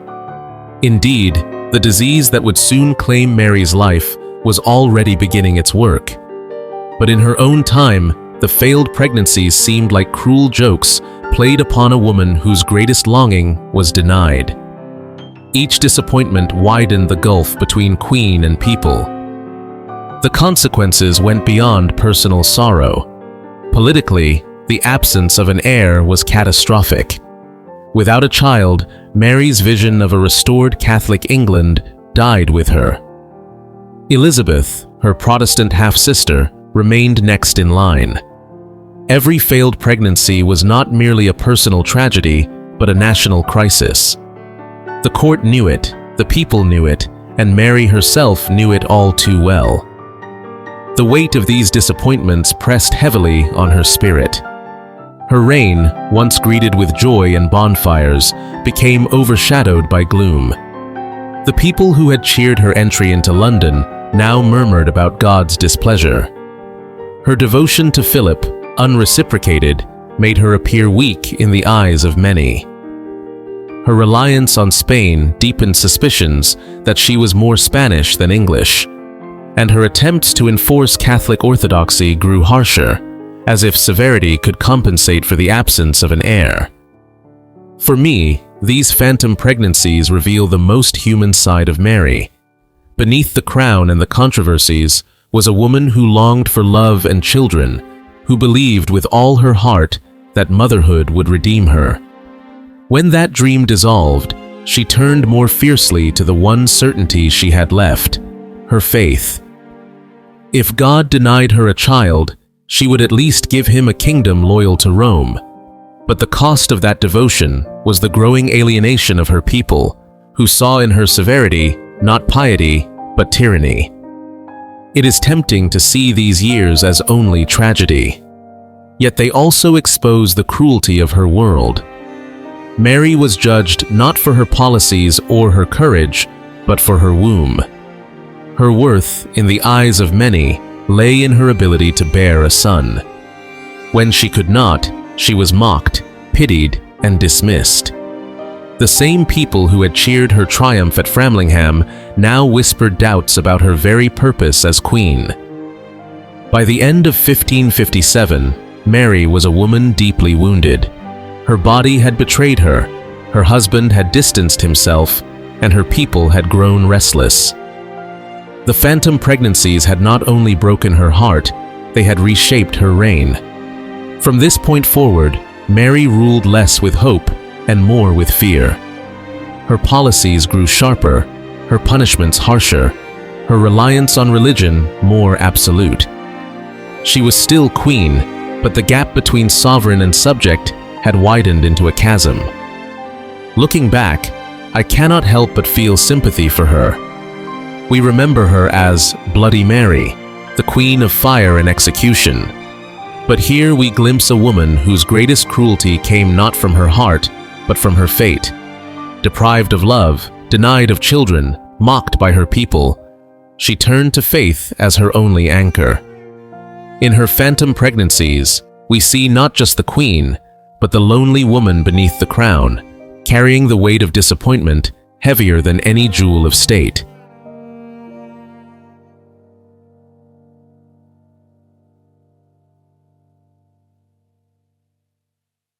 When we look back with the clarity of modern medicine and the careful eyes of historians, the story of Mary's pregnancies appears less like a divine mystery and more like a tragic misunderstanding.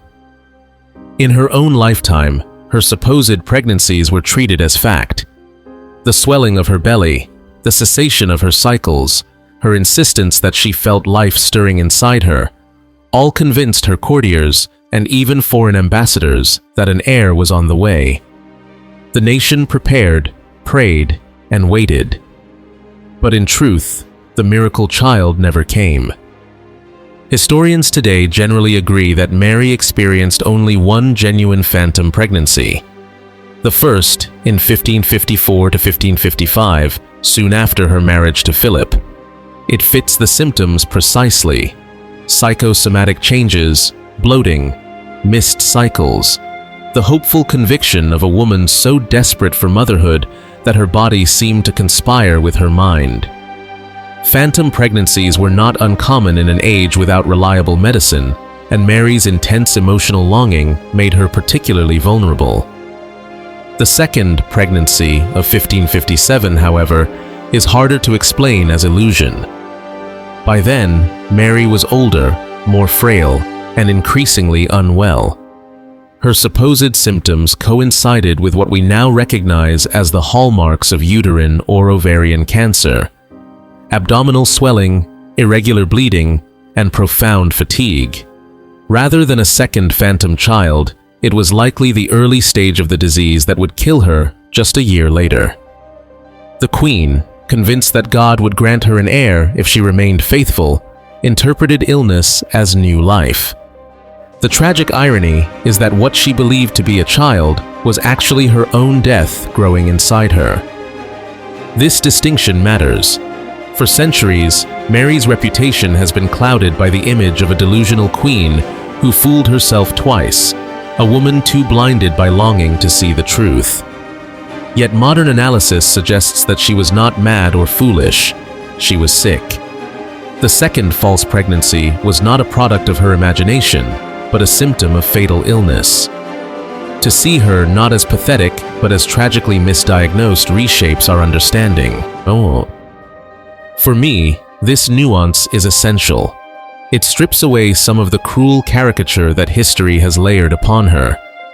Mary was not simply a desperate, self-deceiving woman clinging to phantom children. She was a human being suffering from a disease no one at the time could diagnose, a queen whose body betrayed her in ways she could not comprehend. In her sorrow, she reached for the only hope she knew, that God had answered her prayers. That the answer was instead cancer is one of history's cruelest twists. When we remember Mary in this light, we see less of the Bloody Mary of Protestant legend and more of a tragic figure fighting against forces far beyond her control: politics, religion, and even her own body. Her story becomes not one of folly, but of fate.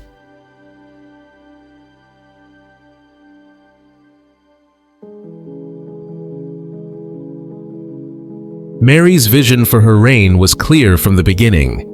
England would return to the faith of her childhood, the Catholic faith she believed essential to the nation's soul.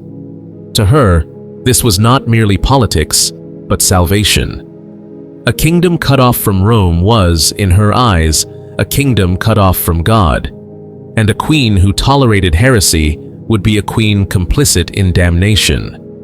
This conviction, rooted in her own suffering, shaped the most infamous chapter of her reign. When she came to power in 1553, the religious landscape of England was fractured. Under Henry VIII, the break with Rome had been more political than theological. Catholic rituals survived, even as papal authority was cast aside.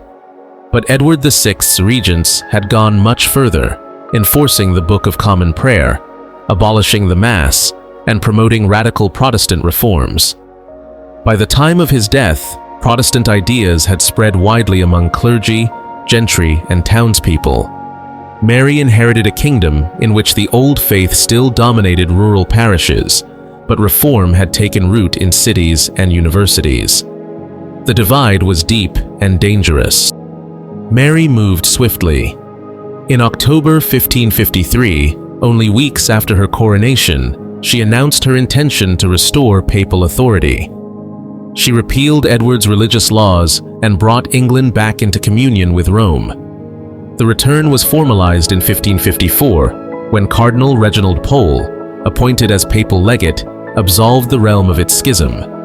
For Mary, it was a moment of triumph. She had healed the breach her father had caused.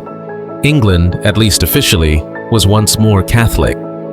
But the restoration of Catholicism could not rest on ritual alone. The Protestant minority, though smaller, was vocal, literate, and determined. Pamphlets, sermons, and underground meetings spread dissent. To Mary, these were not harmless differences of opinion. They were poison in the body of Christendom, seeds of rebellion against both God and crown. Her answer was uncompromising. Heresy must be rooted out, and the heretic punished by fire. In February 1555, the first executions began. John Rogers, a clergyman who had helped translate the English Bible, was burned at the stake at Smithfield. Eyewitnesses reported that he walked to his death calmly, reciting psalms as the flames consumed him. The sight shocked London. For Protestants, Rogers was a martyr. For Catholics, he was a warning. But Mary was resolute. To her, this was justice, the rightful penalty for souls who had led others astray. Over the next 3 years, nearly 280 men and women were executed for heresy. The victims came from all walks of life. Some were bishops, like Hugh Latimer and Nicholas Ridley, who were burned together at Oxford in 1555. Latimer's famous words to Ridley, "We shall this day light such a candle by God's grace in England, as I trust shall never be put out," became the rallying cry of Protestant memory. Others were simple men and women, artisans, farmers, even teenagers, condemned for refusing to renounce Protestant beliefs. The youngest was a boy of 15, the oldest, a woman in her 80s. The burnings were public spectacles.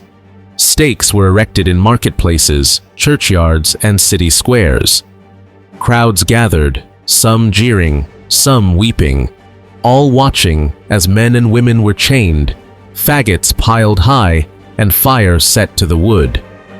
The condemned often prayed aloud, sometimes singing hymns, until smoke choked their voices.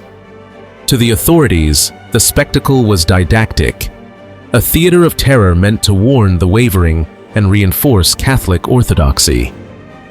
To the people, it was unforgettable. Mary believed the policy was necessary. Her advisors, including Cardinal Pole and Stephen Gardiner, Bishop of Winchester, supported her.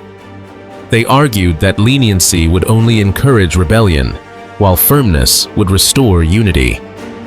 In their eyes, the memory of Europe's religious wars justified severity. After all, across the continent, heresy was punished with death. France, Spain, and the Holy Roman Empire all burned or beheaded dissenters. England, far from being unusual, was simply joining the standard practice of the age. And yet, the burnings had an effect Mary may not have foreseen.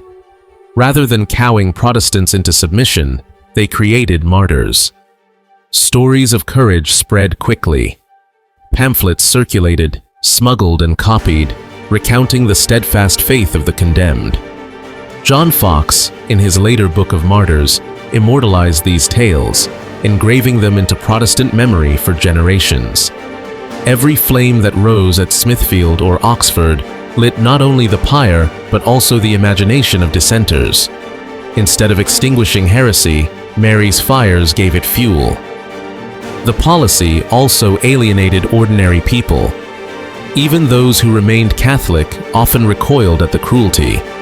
Watching neighbors or townsfolk burned alive was not easily reconciled with Christian compassion. Some wondered if the Queen who promised mercy at her accession had hardened into a tyrant. The public sympathy that had greeted her triumphal entry into London began to erode. The gap between ruler and ruled widened, each execution driving a wedge deeper. The victims were not random. Many of those executed were outspoken preachers, leaders who could inspire others. By striking at them, Mary hoped to cut off the head of the movement. Yet, the persecution reached far enough down the social ladder that it touched the lives of ordinary families. In Kent, entire villages watched as their neighbors were burned.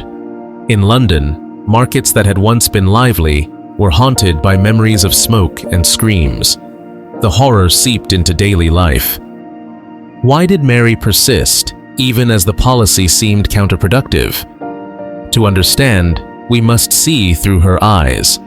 For Mary, heresy was not simply a matter of opinion, but a mortal threat. If souls were led astray, they would be damned for eternity. To tolerate heresy was to consign her people to hell. As queen, she bore responsibility not only for their bodies, but for their souls. In this sense, her persecution was, in her mind, an act of mercy, a terrible medicine to cure a deadly disease. To us, it seems monstrous. To her, it was salvation. This does not excuse the cruelty, but it explains the conviction. Mary's personal history sharpened her resolve. She had watched her mother die cast aside for conscience, had herself been branded illegitimate for clinging to the Mass. For her, religion was not abstract theology. It was the axis of her life, the line between honor and shame, salvation and ruin. To abandon Catholicism would have been to abandon herself. To enforce it with fire was, to her, the only path left. By 1558, as Mary's health declined, the burnings had become the defining feature of her reign. Nearly 280 lives had been consumed by fire, and the image of the Queen was forever linked with the smoke rising from the pyres. Even though executions for heresy were common in Europe, in England they left a deeper scar. The memory lingered, nourished by Protestant writers, shaping how generations would judge her. The name Bloody Mary was born not from her contemporaries, but from the pens of her enemies, and once written, it never faded. For me, this chapter of her reign is the most difficult to tell. On one hand, I see the woman who believed she was saving souls, acting with the same stubborn faith that had carried her through every humiliation. On the other, I see the flames consuming human bodies, the terror of crowds, the grief of families torn apart. History demands we hold both truths at once: Mary as believer, Mary as persecutor. It is a tension that defines her legacy. When we walk today through Smithfield in London, where many of the burnings took place, there is little trace of fire. Cars pass, offices hum, and the marketplace bustles. Yet beneath the stones lie the ghosts of that era, the memory of men and women who died singing psalms as the flames rose. Their voices, captured in Fox's pages, echo across centuries. And so too does the image of Mary, the queen who sought to save a nation's soul by fire, only to burn her own legacy into infamy.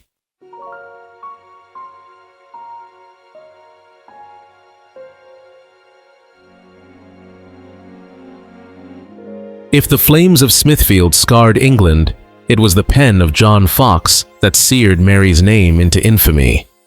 Without Fox, Mary Tudor might have been remembered as a harsh but unremarkable ruler, one queen among many in an age of religious wars. With Fox, she became Bloody Mary, a figure of terror immortalized in Protestant memory. His acts and monuments, more commonly known as the Book of Martyrs, ensured that her legacy was written not in royal decrees, but in fire and blood. Fox was an exiled Protestant scholar during Mary's reign, living in continental Europe to escape persecution. He gathered reports of executions, testimonies of survivors, and letters smuggled out from prisons. After Elizabeth I's accession in 1558, he returned to England and set to work compiling his great history. In 1563, the first edition of the Book of Martyrs was published, a massive volume recounting the sufferings of Protestants from the early church through the Reformation, culminating in the horrors of Mary's burnings. The book was unlike anything England had seen. Page after page described in graphic detail the torments of men and women consumed by flames. Woodcut illustrations showed martyrs tied to stakes, fire curling around their bodies, crowds watching in horror or admiration. The text exalted their courage, portraying them as Christ-like figures enduring agony for the true faith. The message was unmistakable. Protestantism was the religion of martyrs, Catholicism the religion of murderers. And at the center of this vision stood Mary, the queen whose reign was defined by blood. Fox's work was not a neutral chronicle. It was propaganda, carefully shaped to serve the new Protestant establishment under Elizabeth. Yet its power was undeniable. The book was ordered to be placed in every cathedral church, often chained to lecterns so that parishioners could read or hear it read aloud. For generations of Englishmen, Fox's martyrs became as familiar as the saints of Catholic legend. The stories were retold in sermons, plays, and ballads. Children grew up hearing of Latimer, Ridley, Cranmer, and countless others who had died bravely rather than renounce their faith. In time, Mary's very name became shorthand for cruelty. The impact of the Book of Martyrs cannot be overstated. In a culture where literacy was spreading and memory was shaped as much by word of mouth as by the written page, Fox gave Protestants a narrative of persecution that defined their identity.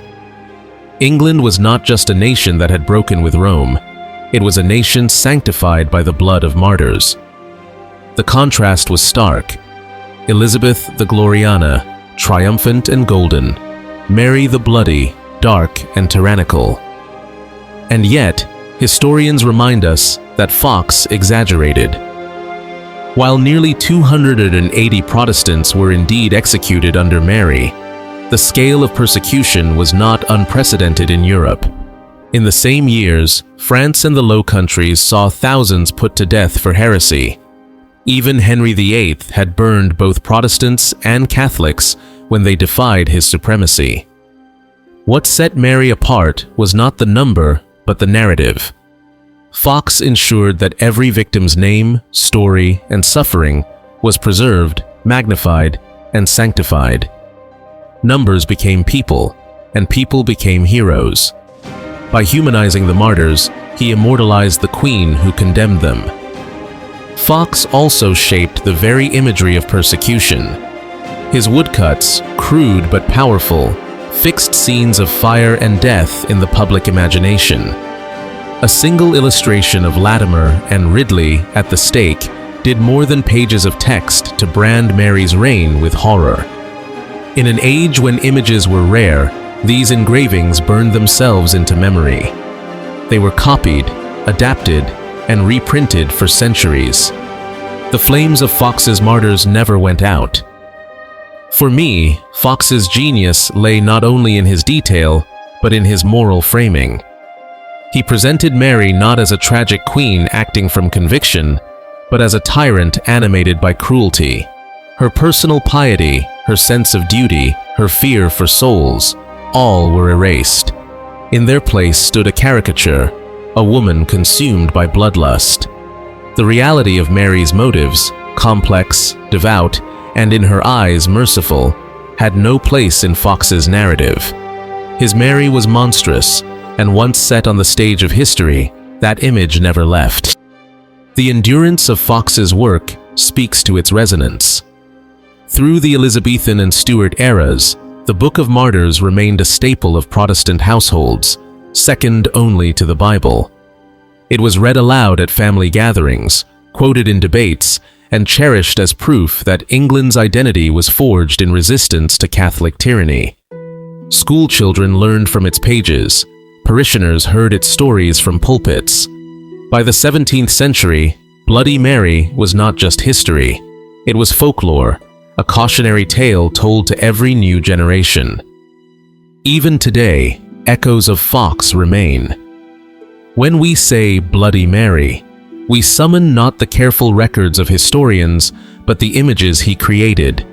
The flames at Smithfield, the cries of martyrs, the merciless queen.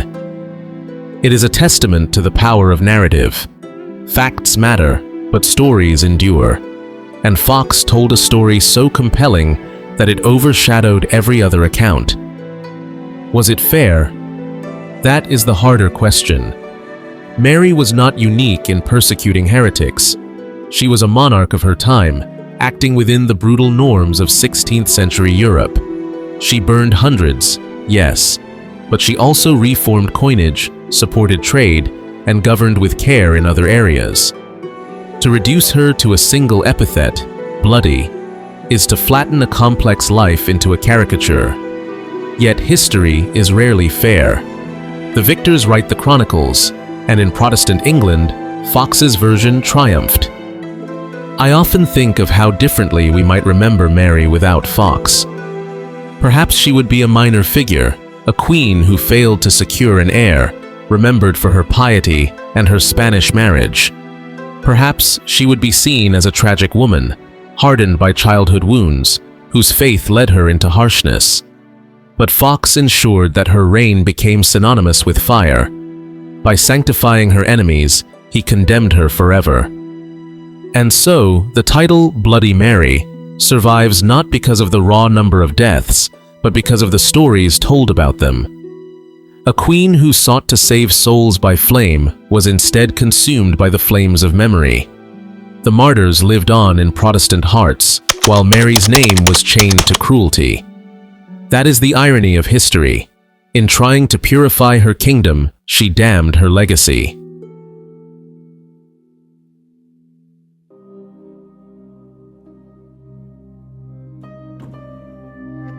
When we place Mary's persecutions within the wider map of 16th century Europe, the scale begins to look very different.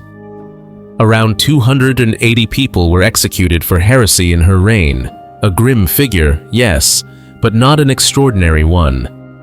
In France, thousands met the same fate in the wars of religion.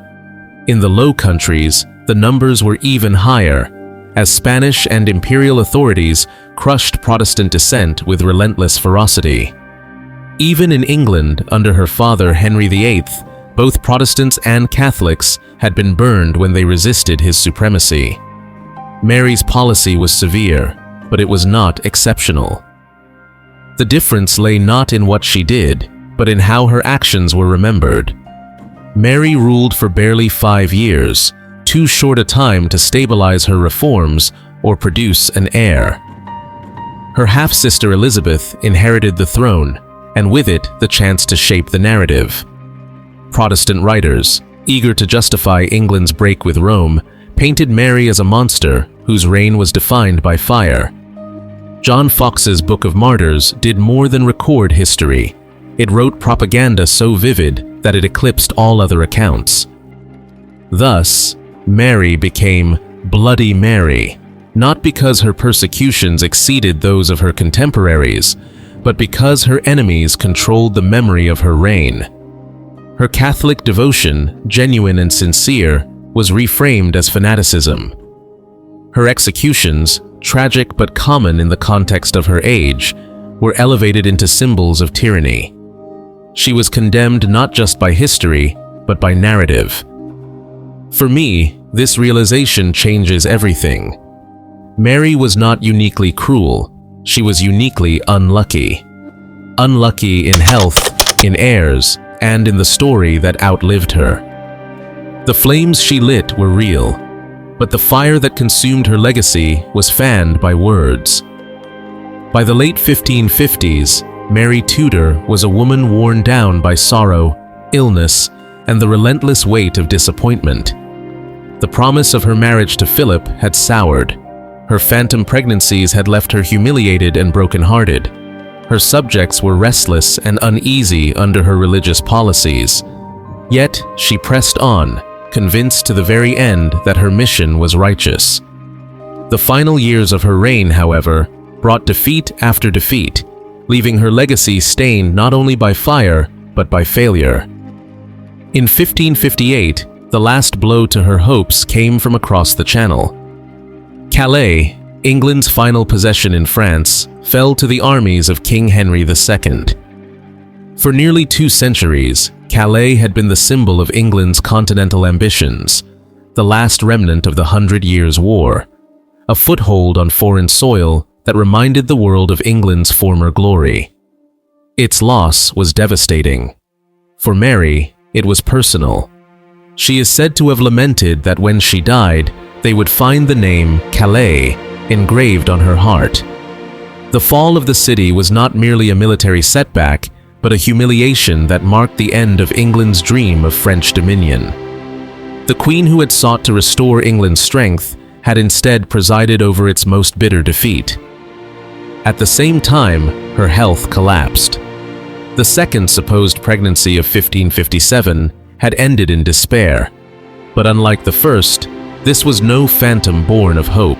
It was likely the manifestation of the disease that would kill her, ovarian or uterine cancer.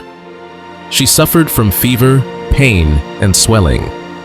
Her once robust determination gave way to weakness. Courtiers reported that she struggled even to walk, her body betraying the iron will within. She continued to attend Mass, continued to cling to the rituals that had defined her life, but her strength waned rapidly. As her body failed, so too did her marriage. Philip spent much of his time abroad, more concerned with his Spanish inheritance and the vast responsibilities of empire than with his English wife. When he did return, he treated her with courtesy but little warmth. To Mary, who had invested her whole heart in the union, his absence was a wound deeper than politics. She wrote to him with longing. He replied with formality. The imbalance of their affections was cruelly clear, and in her final illness, she endured not only physical pain, but also the loneliness of neglect. By the autumn of 1558, Mary knew her end was near. She arranged her affairs, ensuring that her half-sister Elizabeth would succeed peacefully. It was a bitter necessity. To Mary, Elizabeth represented the triumph of Protestantism, the undoing of all she had fought to restore. But she was also the only heir left, the only Tudor blood who could prevent another dynastic crisis. Whatever her personal feelings, Mary submitted to what she saw as God's will. She prayed not for her own victory, but for England's salvation, trusting that in ways she could not understand, divine providence would prevail. On November 17, 1558, Mary Tudor died at St. James's Palace. She was 42 years old. The end came quietly, without grandeur, her once formidable presence reduced to frailty. The crown passed to Elizabeth, the sister she had mistrusted, the rival whose religion she had feared. With Mary's death, England's experiment with Catholic restoration ended, and the Elizabethan age began. The contrast could not have been sharper. One queen remembered for fire, the other for glory. Yet in death, the two were not divided. Mary was buried in Westminster Abbey, and when Elizabeth died decades later, she too was laid to rest beside her sister. In that tomb lie two women bound by blood but separated by faith, one Catholic, one Protestant, two queens whose reigns defined a century. Standing before their shared grave, one cannot help but reflect on the paradox. Here are Mary and Elizabeth, side by side in eternal silence, after a lifetime of division. Their tomb bears Elizabeth's effigy, her triumph overshadowing her sister. Mary's name is scarcely remembered in the inscription. Even in death, she was eclipsed. Yet the stone cannot erase the truth that Mary, for 5 turbulent years, held England's crown and fought with all her might to save the soul of her kingdom. For me, Mary's legacy is best captured by a single word: iron. She was iron in her faith, unyielding, forged by the fires of humiliation and exile. She was iron in her determination, refusing to surrender even when the tide turned against her. But iron is heavy, and it does not bend easily. Her rigidity, her refusal to compromise, her inability to temper conviction with pragmatism, all contributed to the harshness of her reign and the bitterness of her memory. She was misunderstood because she could not be anything other than what she was, steadfast to the point of severity. History has not been kind to Mary Tudor. She is remembered as Bloody Mary, defined by the flames of Smithfield rather than the reforms she enacted, the trade she encouraged, or the strength she displayed. She was judged not by the norms of her own century, when persecution was tragically common, but by the narratives written by her enemies. And yet, within her failures lies a kind of dignity. She lived and died as she believed, never wavering, never yielding to the temptation of expedience. Her reign may have ended in defeat, but her character was unbroken. As I think of her last days, I see not only the queen who lost Calais and lit the pyres, but the woman who longed for love, who dreamed of children, who clung to faith as her last refuge. Her story is tragic, yes, but it is also profoundly human. She was not the monster Fox painted, nor the heroine some Catholics later imagined. She was simply Mary, a woman of iron in an age of fire, who sought to save her kingdom, but instead was consumed by it. And perhaps in that humanity, she deserves a measure of compassion alongside the judgment.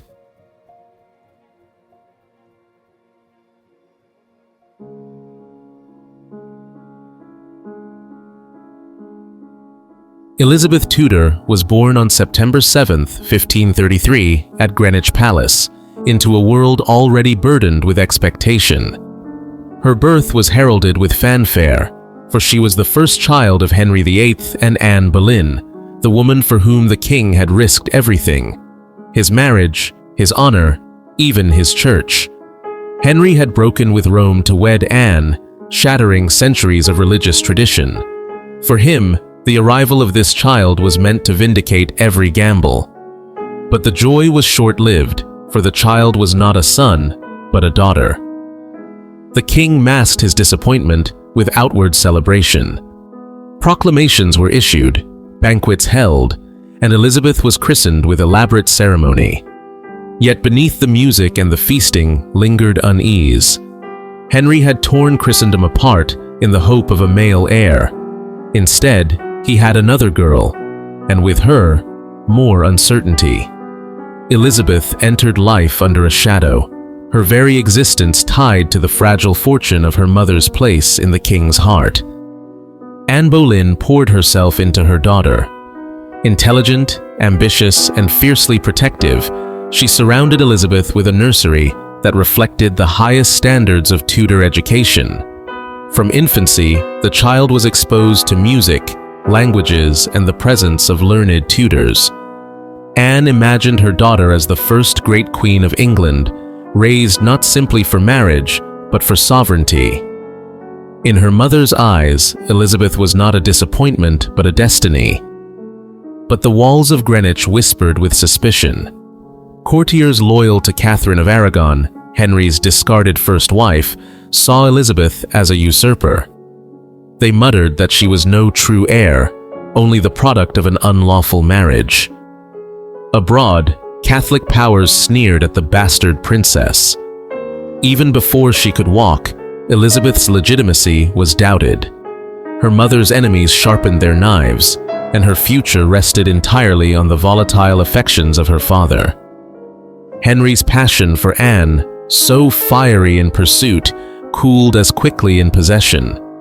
By the time Elizabeth was 2, the king's eyes had wandered, his frustrations mounting. Anne's sharp tongue and strong opinions, once captivating, now grated. Worse, she had failed to produce the male heir he craved. Miscarriages followed, each one eroding her hold on Henry's heart. The woman for whom he had overturned kingdoms was now vulnerable, her enemies circling. In May 1536, the storm broke. Anne was arrested on charges of adultery, incest, and treason. The accusations were flimsy, the trials a farce, but the verdict was certain. The king wanted her gone. On May 19th, Anne Boleyn was executed at the Tower of London. The queen who had once stood crowned and radiant was now a headless corpse, buried in an unmarked grave. Elizabeth, not yet 3 years old, was stripped overnight of her mother, her title, and her future. From princess, she became Lady Elizabeth. Her legitimacy, once proclaimed in church and statute, was revoked. Like her half-sister Mary before her, she was branded a bastard. The same parliament that had exalted her birth now erased her claim. She was moved from palace to manor, her household reduced, her status diminished. For a child barely able to comprehend, the transformation was profound. Her very identity had shifted from heir apparent to political afterthought. Elizabeth's early childhood was thus marked by absence, the absence of a mother, the absence of legitimacy, the absence of certainty. Yet from this void grew resilience. Where Mary had been crushed by humiliation, Elizabeth learned to adapt. She observed, absorbed, and survived. Even at a young age, she displayed a sharp mind and precocious wit. She began to speak with clarity, to charm with her presence, to win the quiet admiration of those around her. The girl declared a bastard carried herself like a princess still. The shadow of her mother, however, never left her. Whispered comparisons haunted her quick temper, her dark eyes, her cleverness. Some said she inherited Anne's grace, others her dangerous ambition. For Elizabeth, the memory of her mother was both curse and inspiration. She grew up knowing that her mother had died not just as a queen, but as a victim of political intrigue. It taught her a lesson she would never forget. The throne was both prize and peril, and survival required caution as much as courage. Henry's household was a revolving door of queens. After Anne's fall came Jane Seymour, who gave Henry his longed-for son, Edward, only to die days later. Then came Anne of Cleves, quickly annulled, and Catherine Howard, another young queen executed for adultery. Finally, Catherine Parr, Henry's sixth and last wife, brought stability. Catherine was intelligent, well-read, and kind. She gathered the king's children, Mary, Elizabeth, and Edward, into her household, encouraging education and family bonds. Under her care, Elizabeth thrived. She studied Latin, French, and Italian, mastering languages with astonishing ease. She read history and theology, played music, and learned to write with elegance. Catherine Parr gave Elizabeth not only guidance, but a model of female authority tempered with diplomacy. Yet, the stigma of illegitimacy lingered. Every courtesy shown her could vanish with the turn of a royal mood. Elizabeth learned to navigate the treacherous currents of court life with care. She knew when to speak, when to remain silent, when to flatter, and when to retreat. Unlike Mary, whose defiance often brought punishment, Elizabeth practiced discretion. She built a habit of patience, hiding her thoughts behind a mask of composure. These early lessons in restraint and adaptability would become her greatest weapons as queen. The trauma of her mother's death and her bastard status carved deep into her psyche. Elizabeth grew into a young woman wary of intimacy, cautious in trust, and determined to depend on no one. Love, she had learned from her parents' history, could be fatal. Power, once granted, could be stripped away in an instant. To survive, she would need to be cleverer than her enemies, more patient than her rivals, and more resilient than fate itself. Looking back, Elizabeth's childhood appears like a crucible, harsh and unforgiving, yet formative. Born in glory, plunged into disgrace, she grew up in the shadow of a beheaded mother and an unpredictable father. She was declared a bastard, yet carried herself as if destiny still belonged to her. In that contradiction lay the seeds of her greatness. For Elizabeth was not made queen by fortune alone. She was forged in loss, tempered by danger, and trained by necessity to wear a crown that might otherwise have destroyed her.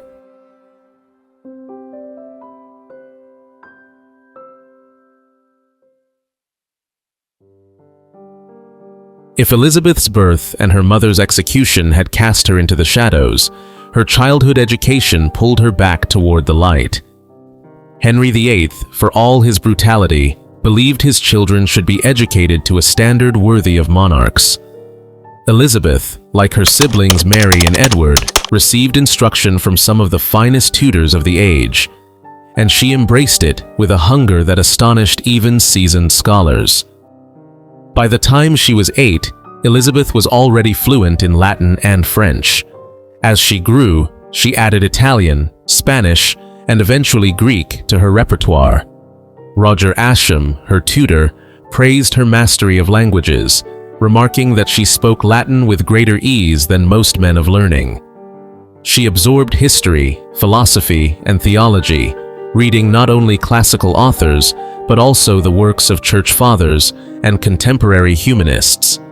Books became her refuge, her companions in a world where family bonds were fragile and political favor fickle. Music was another field in which she excelled. She played the virginals with skill and sang with a clear voice. Poetry flowed from her pen. She translated texts with elegance. To her tutors, she seemed less a child than a prodigy. Her brilliance was not only intellectual, but also political. She understood, even as a girl, that knowledge was power. If she was denied legitimacy by law, she could claim it by talent. Her education, however, was not confined to books. Life at court was itself a school, one where the lessons were often cruel. She watched as queens came and went: Jane Seymour, Anne of Cleves, Catherine Howard, Catherine Parr, each leaving her mark on the royal household. From Jane, she saw the reward of producing a son. From Anne of Cleves, the humiliation of annulment. From Catherine Howard, the deadly consequences of scandal. From Catherine Parr, the art of survival through intelligence and tact. These were not abstract lessons. They were warnings, etched in blood and tears, about the dangers that awaited any woman too visible in Henry's world. Catherine Parr, Henry's final queen, became the most influential of Elizabeth's stepmothers. Learned and devout, she gathered Henry's children into her household, fostering bonds of kinship and encouraging scholarship. Under her guidance, Elizabeth thrived, reading scripture, discussing theology, and debating with a sharpness beyond her years. Catherine treated her as more than a child. She treated her as a young woman with potential. In Catherine's household, Elizabeth glimpsed a model of female authority, a queen who was both companion to the king and regent in his absence. The lesson was not lost on her. But danger was never far away. When Henry died in 1547, Elizabeth was only 13. Her younger half-brother Edward ascended the throne, and power passed into the hands of regents. Elizabeth entered the care of Catherine Parr once again, who had married Thomas Seymour, brother of the Lord Protector. At first, it seemed a secure arrangement, but soon scandal threatened her life. Thomas Seymour, ambitious and reckless, began paying undue attention to the teenage princess. He entered her chambers early in the morning, tickling her or slapping her playfully. At times, Catherine joined in these encounters, treating them as harmless, but gossip spread quickly, and the line between jest and impropriety blurred. Eventually, Catherine dismissed Elizabeth from her household, recognizing the danger. The incident, though not fully proven, stained Elizabeth's reputation. For a girl already marked as illegitimate, whispers of scandal could be fatal. Elizabeth withdrew, chastened, and resolved never again to place herself in such compromising situations. The episode left her wary of intimacy and reinforced her instinct for caution. She would later become famous for her virginity, her refusal to marry, and her ability to use her chastity as a political tool. But the roots of that decision can be traced to these vulnerable teenage years, when she learned that love was perilous and trust could be deadly. Despite these trials, Elizabeth cultivated her strengths. She kept her mind sharp, her tongue measured, her presence dignified. At court, she presented herself as obedient and respectful, never challenging her brother's Protestant reforms openly, though she watched closely. With Mary, her Catholic sister, she maintained outward cordiality, though both knew they stood on opposite sides of England's religious divide. Elizabeth learned to live between identities, neither fully Catholic nor fully Protestant, but cautious, ambiguous, and adaptable. The greatest lesson of her precarious childhood was survival. Where Mary had resisted openly and suffered her father's wrath, Elizabeth mastered discretion. She observed without revealing, endured without breaking, and spoke only when words could serve her. She was, even as a girl, the mistress of self-control. This discipline became her armor, protecting her from the dangers that had destroyed others in her family. Yet beneath the composure lay scars. Elizabeth had lost her mother to execution, been branded a bastard, and nearly compromised in scandal. She had seen women exalted and destroyed at her father's whim. She grew into a young woman who trusted few and depended on none. Independence became her creed, caution her instinct, and learning her refuge. She was, in every sense, the product of her circumstances, clever because she had to be, cautious because she could not afford not to be, resilient because survival demanded it. Looking back, it is remarkable how much of Elizabeth's later reign can be traced to these early years. Her love of learning, her mastery of languages, her diplomatic ambiguity, her refusal to marry, all were shaped by the crucible of her childhood. The girl declared illegitimate at 3 grew into the queen who would reign for 45 years, not by chance, but by the discipline forged in adversity. For me, Elizabeth's childhood is one of the most poignant stories of the Tudor dynasty. She was born in triumph, plunged into disgrace, raised in brilliance, and tempered by danger. Where others might have broken, she endured. Her story reminds us that greatness is not always born of privilege. Sometimes it is born of loss, fear, and the relentless determination to survive.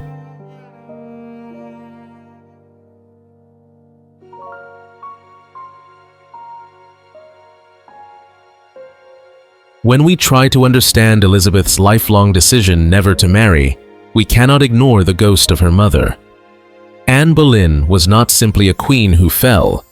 She was a mother who was executed before her daughter's eyes had even learned to see the world clearly.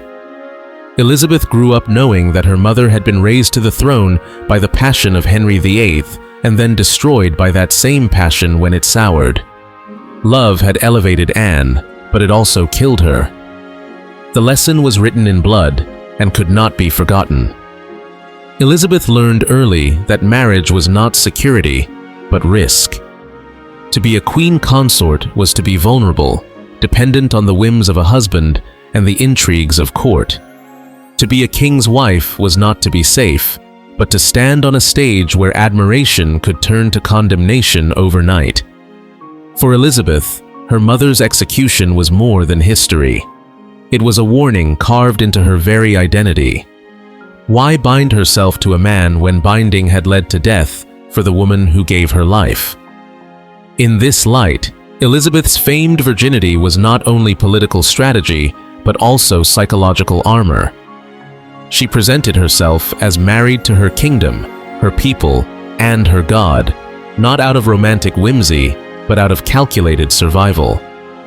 By refusing marriage, she refused the vulnerability that had destroyed her mother.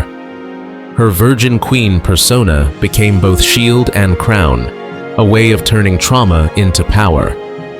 To me, Elizabeth's choice was less about rejecting love and more about mastering fear. She carried the memory of her mother's fall into every decision. In choosing never to marry, she chose never to let history repeat itself upon her own neck.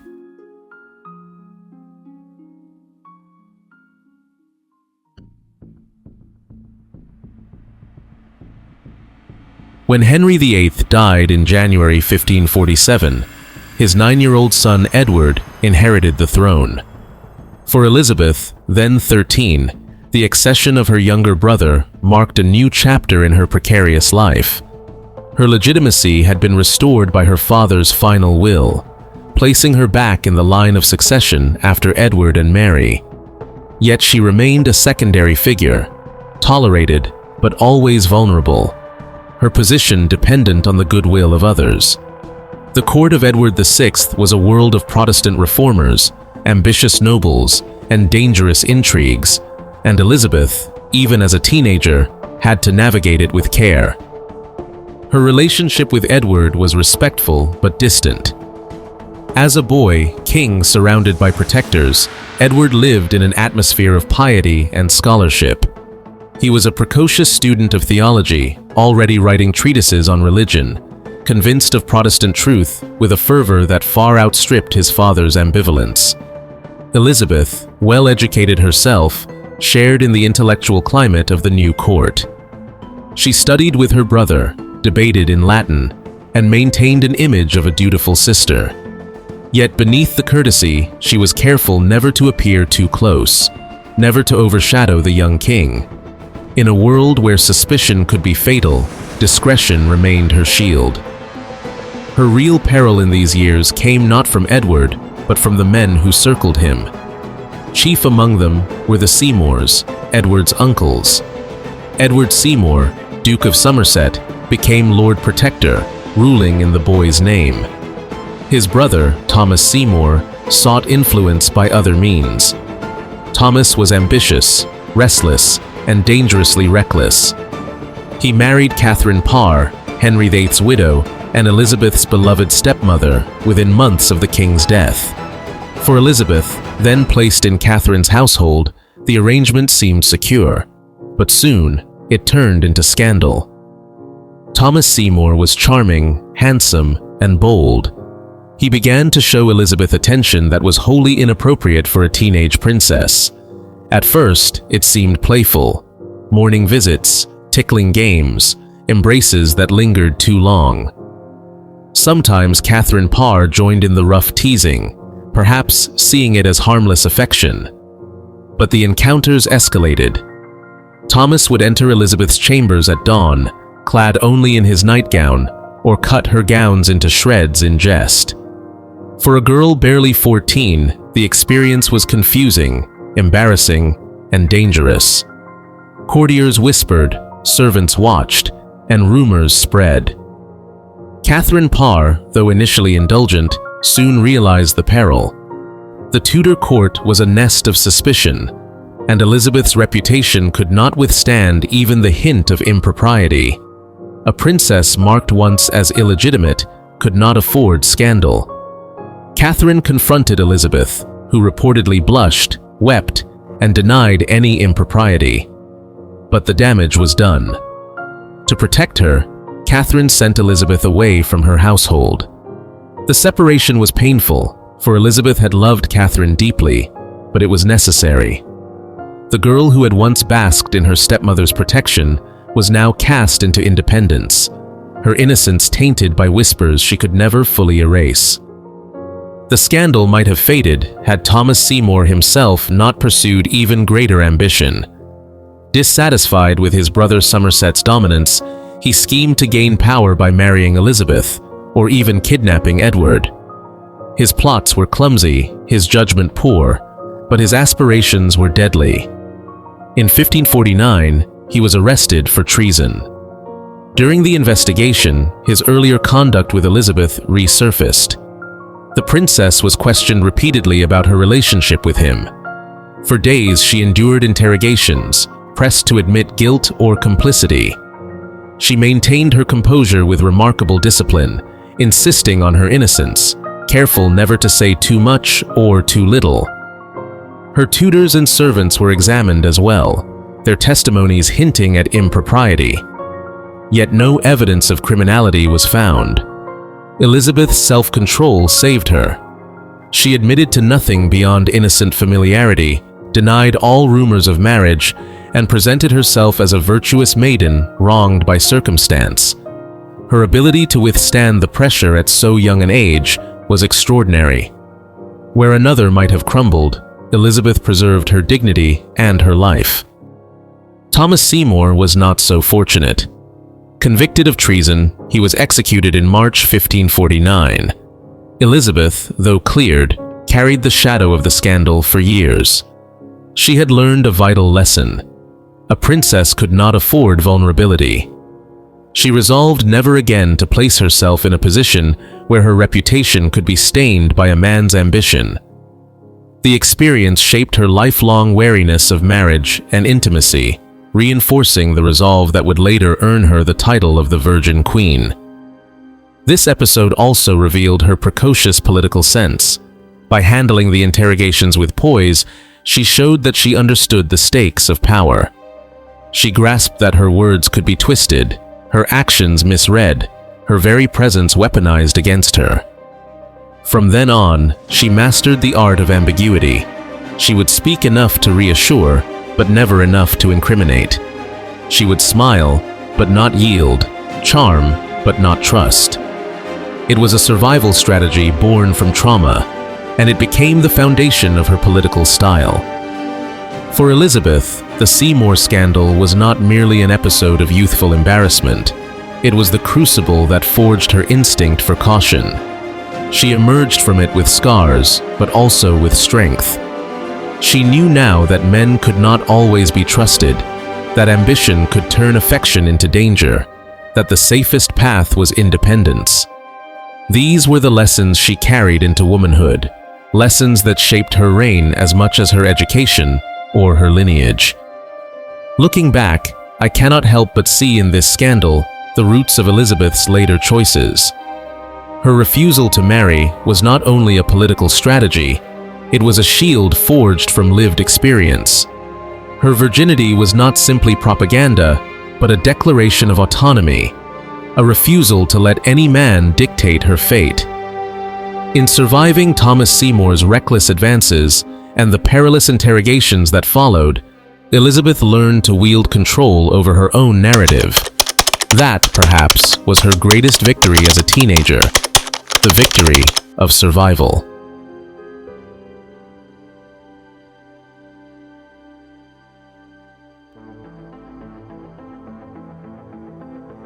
When Mary Tudor became queen in 1553, Elizabeth's position shifted dramatically.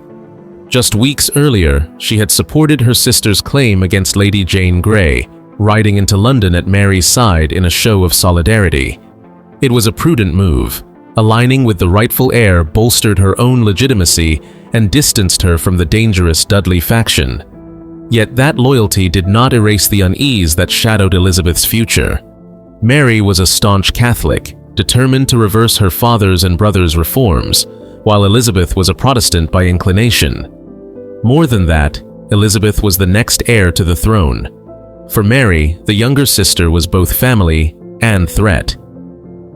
From the very first days of the Marian reign, Elizabeth's survival depended on balancing deference with discretion. At first, Mary treated her with measured warmth. Elizabeth was given chambers suitable for her status, allowed to attend court festivities, and included in ceremonial occasions. But the climate quickly grew colder. Protestants throughout England saw Elizabeth as their beacon, the tutor who could restore their cause if Mary faltered. Whispers traveled fast. Pamphlets claimed Elizabeth would bring back the Book of Common Prayer, that she had the sympathy of powerful nobles, that she might even marry a Protestant prince to secure the cause. None of these plots originated from Elizabeth, but their very existence placed her in peril. In Tudor politics, perception was as dangerous as intent. The real test came in early 1554 with Wyatt's rebellion. Sir Thomas Wyatt, angered by Mary's plan to marry Philip of Spain, raised an army in Kent. He denounced the foreign match as a betrayal of England's independence and stirred up thousands of followers. The rebellion was not purely religious. It was nationalist, political, and opportunistic, but Protestants quickly attached their hopes to it. Among Wyatt's sympathizers, some whispered that if Mary were deposed, Elizabeth could replace her on the throne. The rumors spread faster than the rebellion itself. By the time Wyatt marched toward London, Elizabeth's name was already entangled in treason. Mary acted decisively. She rallied London with a fiery speech at Guildhall, denouncing Wyatt as a traitor and urging her people to defend her crown. The city closed its gates, and Wyatt's force collapsed. He was captured, tortured, and condemned. Under interrogation, Wyatt hinted, perhaps under duress, that Elizabeth had known of the conspiracy. It was enough to doom her in the eyes of Mary's advisors.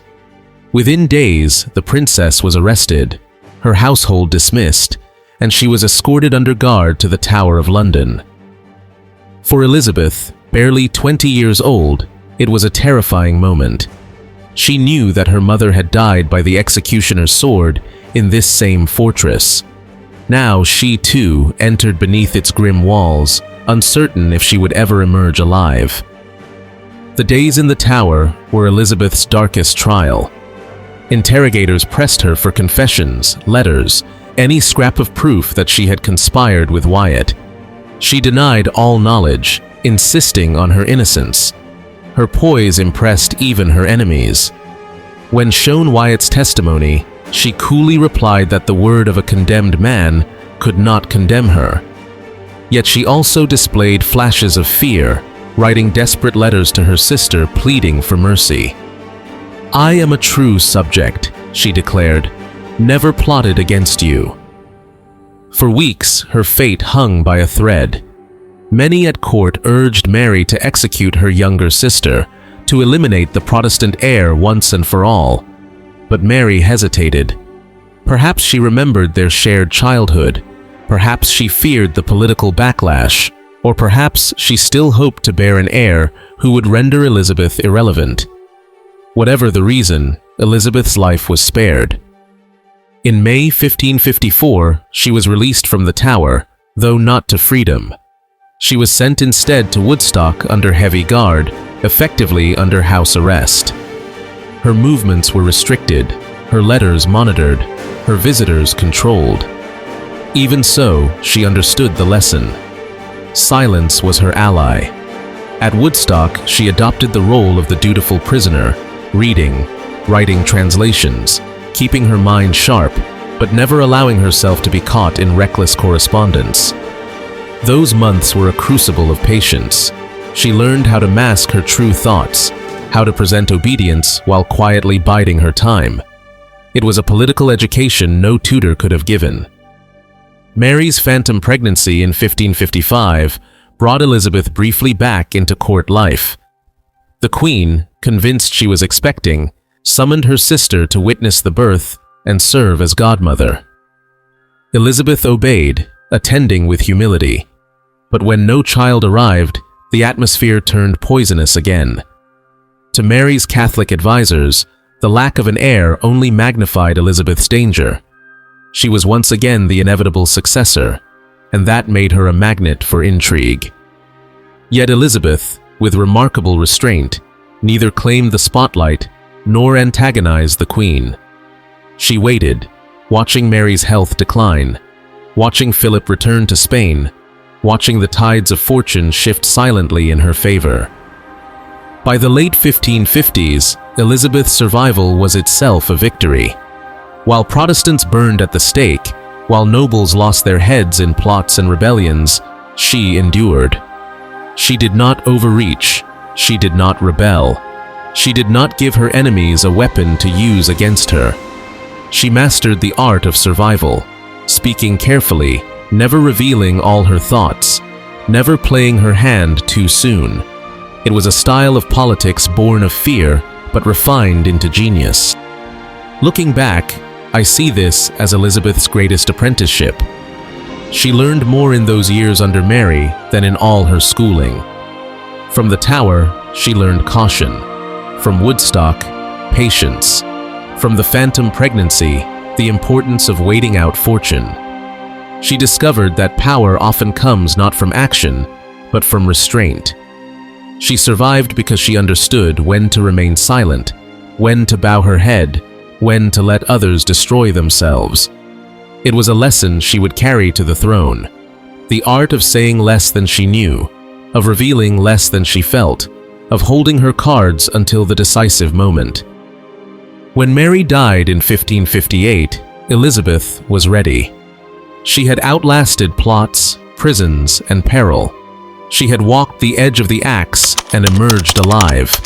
And she had learned, above all, that survival was the first victory of a monarch.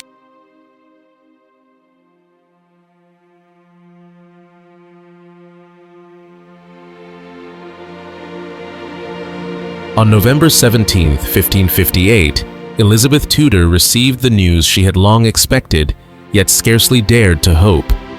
Her sister Mary was dead, and she was Queen of England.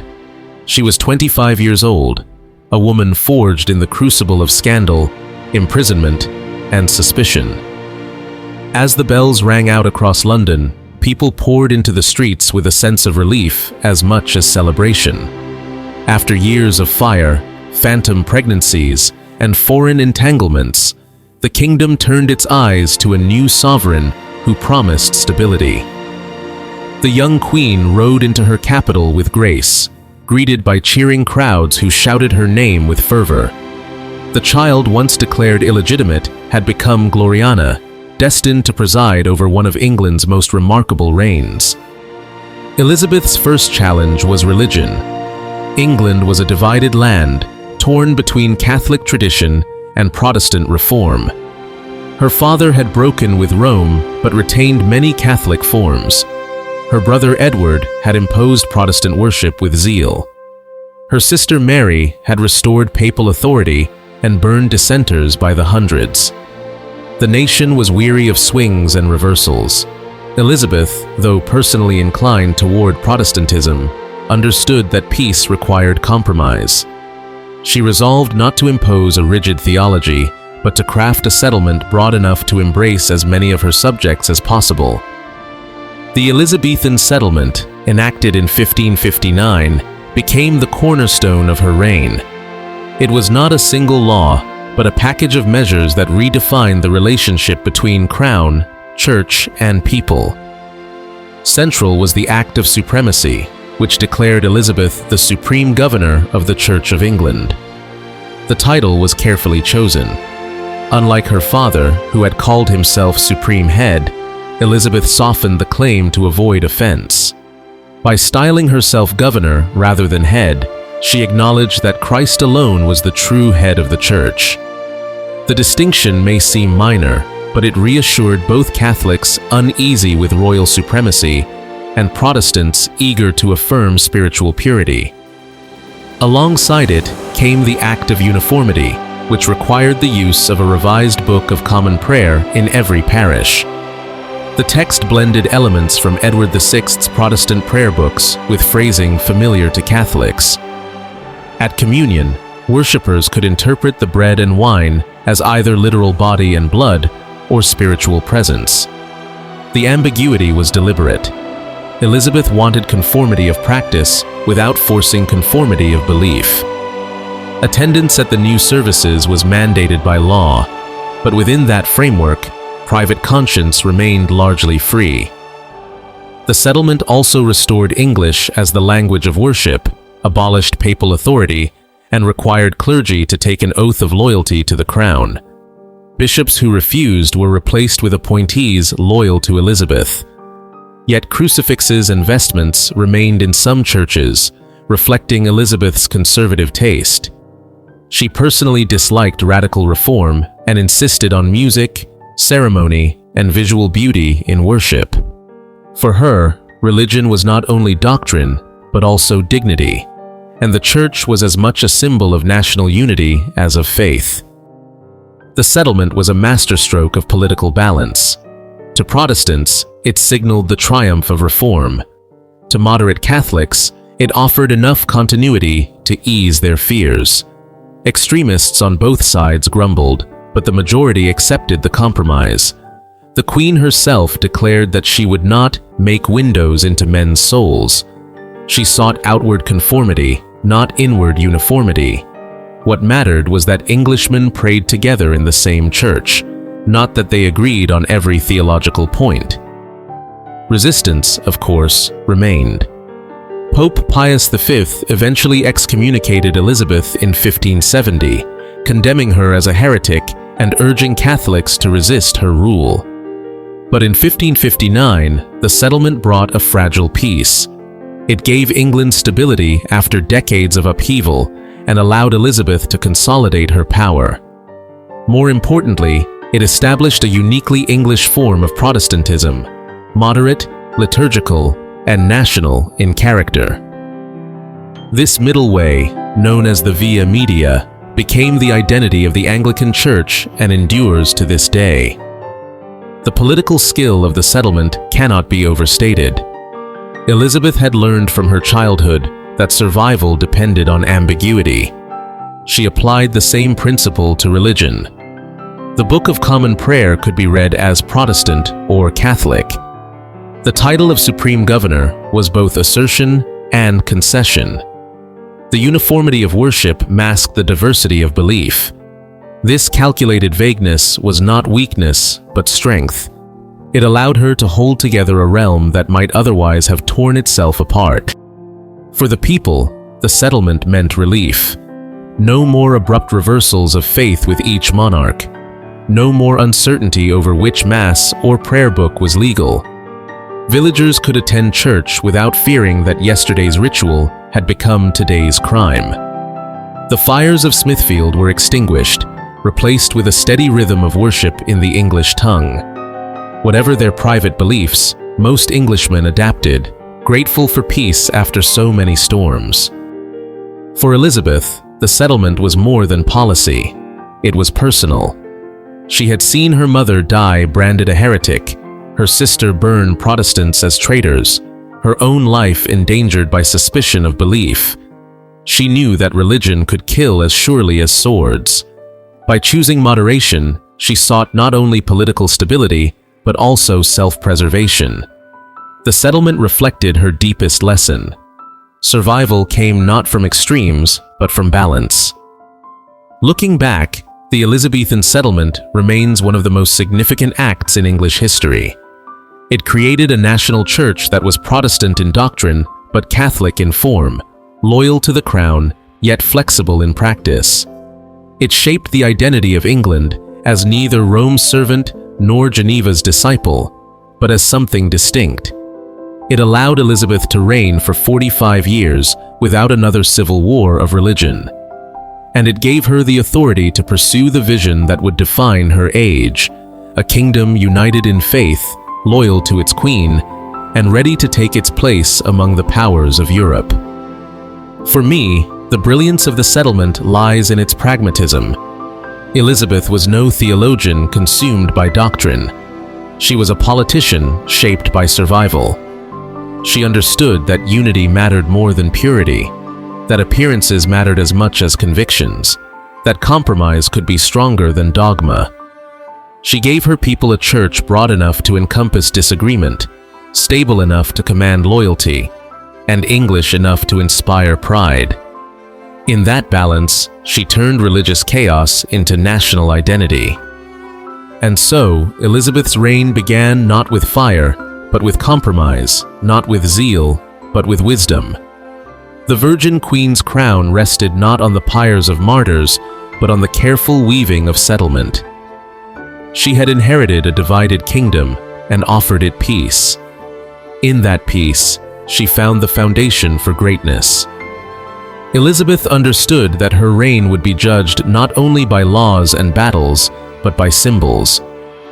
In an age when image was power, she crafted one of the most enduring identities in political history, the Virgin Queen. It was not a label born in a single moment, but a deliberate, evolving construction, half personal conviction, half political necessity. In the absence of a husband or child, Elizabeth turned her unmarried state into a myth that gave her authority, mystique, and an almost sacred aura. The foundations of this image lay in her childhood trauma. She had seen her mother, Anne Boleyn, executed by her father. She had witnessed stepmothers disgraced, divorced, or beheaded.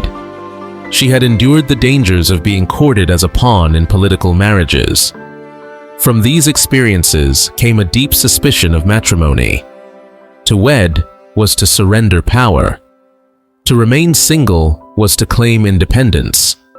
What might have been considered a weakness in another ruler became, in Elizabeth's hands, a weapon. She told her subjects that she was married already, to England itself. Her court became the theater of this myth-making. Elizabeth surrounded herself with courtiers who treated her as both monarch and beloved. The rituals of courtly love, poetry, music, jousts, were transformed into a political stage where noblemen played the part of suitors and Elizabeth the eternal bride. She encouraged their adoration, rewarding flattery with favor, while keeping marriage always out of reach. This cultivated uncertainty kept rivals guessing, foreign ambassadors hopeful, and English nobles bound by loyalty and desire. No one knew if Elizabeth might one day accept a husband. Thus, everyone behaved as though she might. That ambiguity was power. Art was her strongest ally.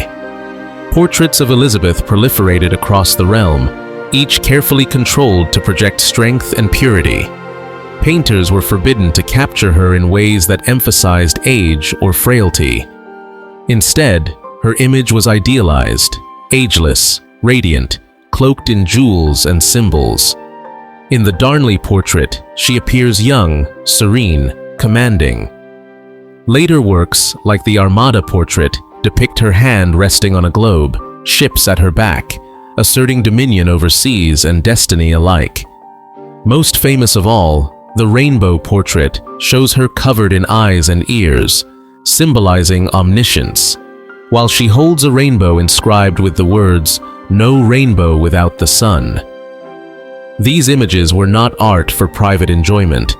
They were instruments of propaganda, projecting Elizabeth as eternal, virgin, and divine. The symbolism extended beyond canvases. Elizabeth dressed with theatrical precision. Her gowns shimmered with pearls, ancient symbols of chastity sewn in countless numbers upon her bodices and sleeves. White lead makeup, though damaging to her skin, gave her a luminous, almost otherworldly presence. Her wigs blazed with the fiery red hair inherited from her father, an unmistakable Tudor badge. Every public appearance reinforced the illusion. Elizabeth was not a woman who aged, weakened, or decayed. She was a perpetual bride, radiant and untouchable. Poets and playwrights joined the chorus. Edmund Spenser, in his epic The Faerie Queene, cast Elizabeth as Gloriana, the embodiment of virtue and majesty. Court masks and performances presented her as Astrea, the virgin goddess of justice descended to rule England in its golden age. These allegories were not mere flattery, they were ideology, shaping how subjects imagined their queen. In Elizabeth's presence, myth and reality blurred. She was simultaneously a mortal woman and a sacred figure, bound not to one man, but to an entire kingdom. Foreign powers, too, became part of the performance. Throughout her reign, Elizabeth entertained suitors from across Europe: King Eric of Sweden, Archduke Charles of Austria, Francis Duke of Anjou. She encouraged negotiations, received portraits, exchanged letters, yet always withheld final consent. Each proposal was both diplomacy and theater. By keeping her marital status unresolved, Elizabeth held France, Spain, and the Empire in suspense, extracting concessions while avoiding entanglement. Her virginity was not only a symbol of purity, it was a diplomatic shield. But the image required discipline.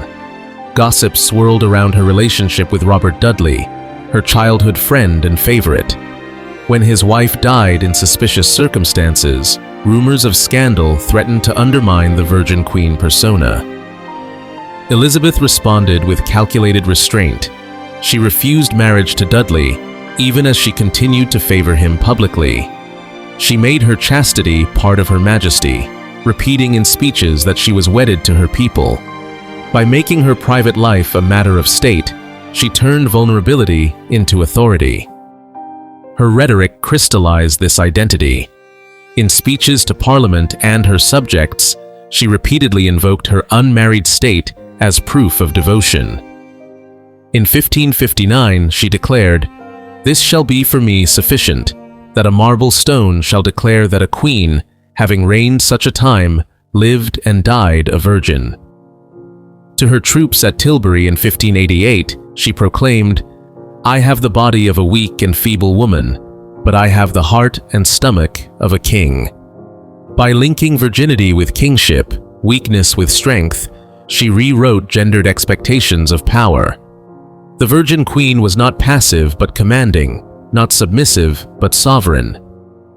The mythology of virginity resonated deeply in a society steeped in both religion and patriarchy. To Protestants, Elizabeth's chastity recalled the purity of the true Church, uncorrupted by Rome. To Catholics, though hostile to her rule, the symbolism echoed the Virgin Mary, lending unintended sanctity.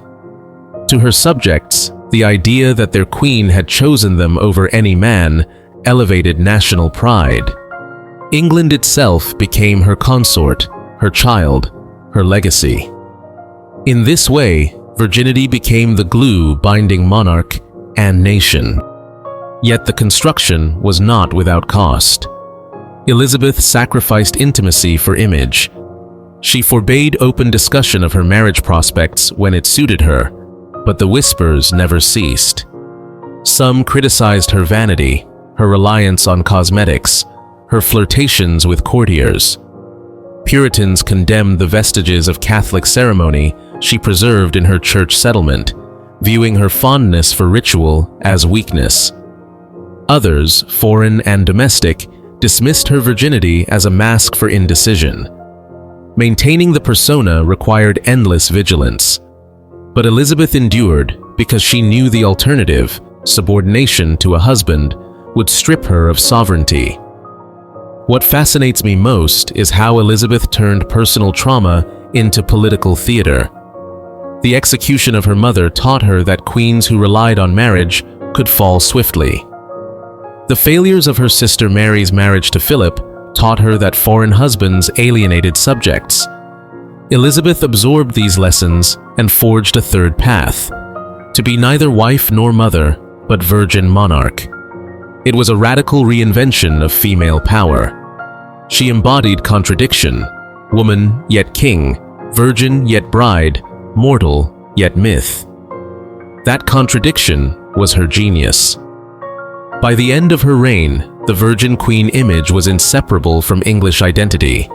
Festivals, sermons, ballads, and pageants all celebrated her as eternal maiden and guardian. When she died in 1603, subjects grieved not only the loss of a monarch, but the end of an era defined by her persona. Even her tomb at Westminster Abbey, where she lies beside her Catholic sister Mary, bears silent witness. Two women divided in faith, yet joined in destiny. Mary had been remembered as Bloody Mary, Elizabeth as the Virgin Queen. Two myths, two legacies, both constructed, both enduring. In sum, the Virgin Queen was not an accident, but a masterpiece of self-fashioning. Elizabeth wielded image as others wielded swords, forging authority through portraiture, rhetoric, and ritual. She redefined monarchy itself, proving that a woman without husband or heir could command loyalty, shape identity, and outlast empires. Her virginity was less about abstinence than about power. The power to belong to no man, the power to belong entirely to England. And in that power, she gave her nation not just stability, but a legend that still endures. Marriage was the stage on which Elizabeth played her most delicate and enduring game. As a woman and a monarch in the 16th century, she was expected to marry, to produce heirs, and to bind her kingdom through alliances. Yet Elizabeth, though courted by kings and princes, never surrendered her independence. Instead, she transformed her unmarried status into a diplomatic weapon, using suitors as pawns, while keeping herself forever unattainable. It was a performance of lace, fine, intricate, beautiful to behold, but beneath it lay steel, the unyielding determination never to give her crown to another. From the very beginning of her reign, foreign suitors pressed their claims. The most persistent were Spain and France, the two great Catholic powers of Europe. Philip II of Spain, widower of her sister Mary, briefly considered marrying Elizabeth himself, a union that would have united England and Spain once more. But Elizabeth understood the peril. Her people remembered too well the unpopularity of Mary's Spanish marriage. To wed Philip would have alienated her subjects and bound her to foreign interests. She politely declined, keeping relations civil but firm in her refusal. France offered another opportunity. The Valois princes, including the Duke of Anjou and later the Duke of Alençon, pursued Elizabeth with varying enthusiasm. Negotiations dragged on for years, filled with promises, portraits, and elaborate courtly exchanges. At one point, Elizabeth even allowed the Duke of Anjou to visit her in England, where she flirted with him openly, calling him her frog. Courtiers whispered about the possibility of marriage, and foreign ambassadors reported breathlessly to their masters. Yet Elizabeth never committed. She dangled hope, extracted diplomatic concessions, and then withdrew, leaving France uncertain but engaged. It was a pattern repeated throughout her reign. Other suitors included Eric of Sweden, Archduke Charles of Austria, and even proposals from within her own court, most notably Robert Dudley, the Earl of Leicester. Dudley was Elizabeth's childhood companion and lifelong favorite, a man she trusted more than most. Their relationship was the subject of endless speculation. When Dudley's wife died under suspicious circumstances in 1560, many expected Elizabeth to marry him. Yet she understood the danger. To wed an English noble would divide her court and empower one family above all others. To wed Dudley in particular, tainted by scandal, would tarnish her image of purity. She kept him close, showered him with favor, but refused his hand. In doing so, she preserved both his loyalty and her freedom. Elizabeth's refusal to marry frustrated her counselors. Parliament petitioned her repeatedly, begging her to secure the succession with a husband and child. The queen answered with charm, with rhetoric, with promises to consider, but never with consent. She told them she was already married to her kingdom, that her subjects were her children, that she needed no man to define her reign. Each speech was crafted with delicacy, reassuring enough to quiet criticism while never binding her to action. She mastered the art of saying just enough to satisfy but never enough to commit. The greatest test of this strategy came during the negotiations with France in the 1580s. Elizabeth entertained seriously the prospect of marrying the Duke of Anjou. She allowed the talks to progress to the point where her court was divided into factions of support and opposition. Some feared the French Catholic alliance. Others saw it as a way to counterbalance Spain. Elizabeth herself seemed genuinely fond of the young duke, enjoying his company and addressing him tenderly. Yet when it came time to decide, she stepped back. She could not risk the political consequences of binding herself to France, nor could she surrender her independence. She ended the courtship with a mixture of regret and relief, proving once more that diplomacy could be achieved without vows. Her strategy of perpetual courtship had real advantages. By keeping her hand theoretically available, she turned herself into the most eligible bride in Europe, a status that gave her leverage in negotiations. Foreign princes courted her favor not only out of desire, but out of fear that their rivals might win her. Each potential match allowed Elizabeth to play powers against each other, extracting alliances, delaying conflicts, and keeping England's position strong without a single wedding. She wielded her virginity like a sword sheathed in lace, delicate in appearance but deadly in effect. Domestically, her unmarried state also reinforced her unique bond with her people. She cultivated the image of herself as England's bride, a queen who had chosen nation over husband, sacrifice over self-interest. In speeches and pageants, she declared that her body was weak, but her heart strong, that she needed no consort because her subjects were her partners in rule. This rhetoric resonated deeply. In a patriarchal society, Elizabeth inverted expectation by embodying both virgin bride and sovereign king.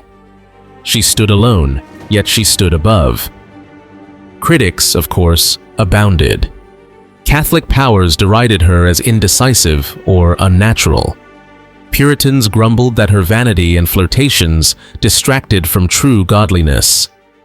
Even within her council, men like William Cecil pressed her to settle the succession. Yet Elizabeth held firm. She understood that once she married, she would no longer be sole sovereign. A husband would bring foreign influence, domestic division, and the risk of becoming another Anne Boleyn or Catherine Howard, raised high, then destroyed. By refusing marriage, she ensured that she alone carried the crown. Looking back, I see her marital diplomacy as one of her greatest achievements. In a world where queens were pawns in dynastic games, she turned the game on its head. She became the prize that no one could win, the bride who belonged only to her nation. Her lace was intricate, woven from symbols, flattery, and ambiguity. But beneath it beat the heart of iron inherited from her father. She was soft when needed, gracious when required, but when the moment came to decide, she was unyielding. The lace was armor, thin yet impenetrable, concealing a core of steel. This duality, delicate surface, iron beneath, was the essence of Elizabeth.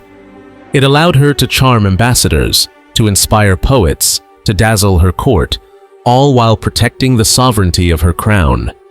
She was both Gloriana, the radiant virgin, and the shrewd ruler who bent no knee.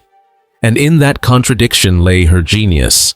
She could be both soft and hard, both yielding and unyielding, both lace and iron. By the time she grew older, the question of her marriage had long since faded into myth. The Virgin Queen had become not merely a personal choice, but a national identity. England saw itself reflected in her independence, her chastity, her strength. She had outplayed the suitors of Europe, outlasted the demands of Parliament, and outmaneuvered the expectations of her age.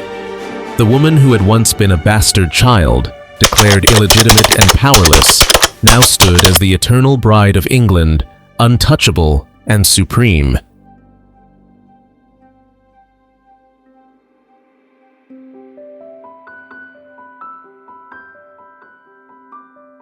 Elizabeth's reign did not unfold only in council chambers or on battlefields.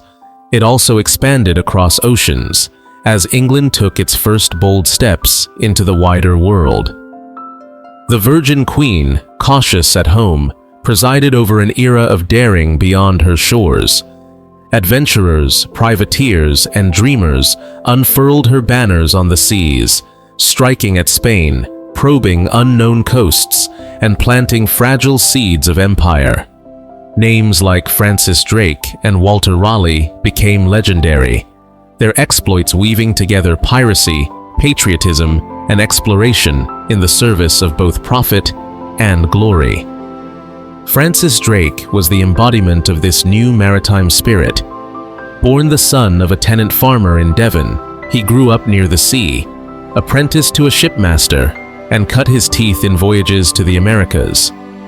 By the 1570s, he had earned Elizabeth's cautious patronage, embarking on raids against Spanish settlements in the Caribbean. Officially, England and Spain were not at war. Unofficially, Elizabeth encouraged men like Drake to harass her rival under the guise of privateering. With a royal commission in hand, Drake looted treasure ships, attacked ports, and returned home with riches that delighted investors and enraged Philip II. Drake's greatest triumph came between 1577 and 1580, when he became the first Englishman to circumnavigate the globe. His voyage began as a plundering expedition against Spanish holdings, but transformed into an odyssey of discovery. Sailing through the Strait of Magellan, he raided Chile and Peru, capturing immense treasure. In the Pacific, he claimed a stretch of California coast for England, naming it Nova Albion.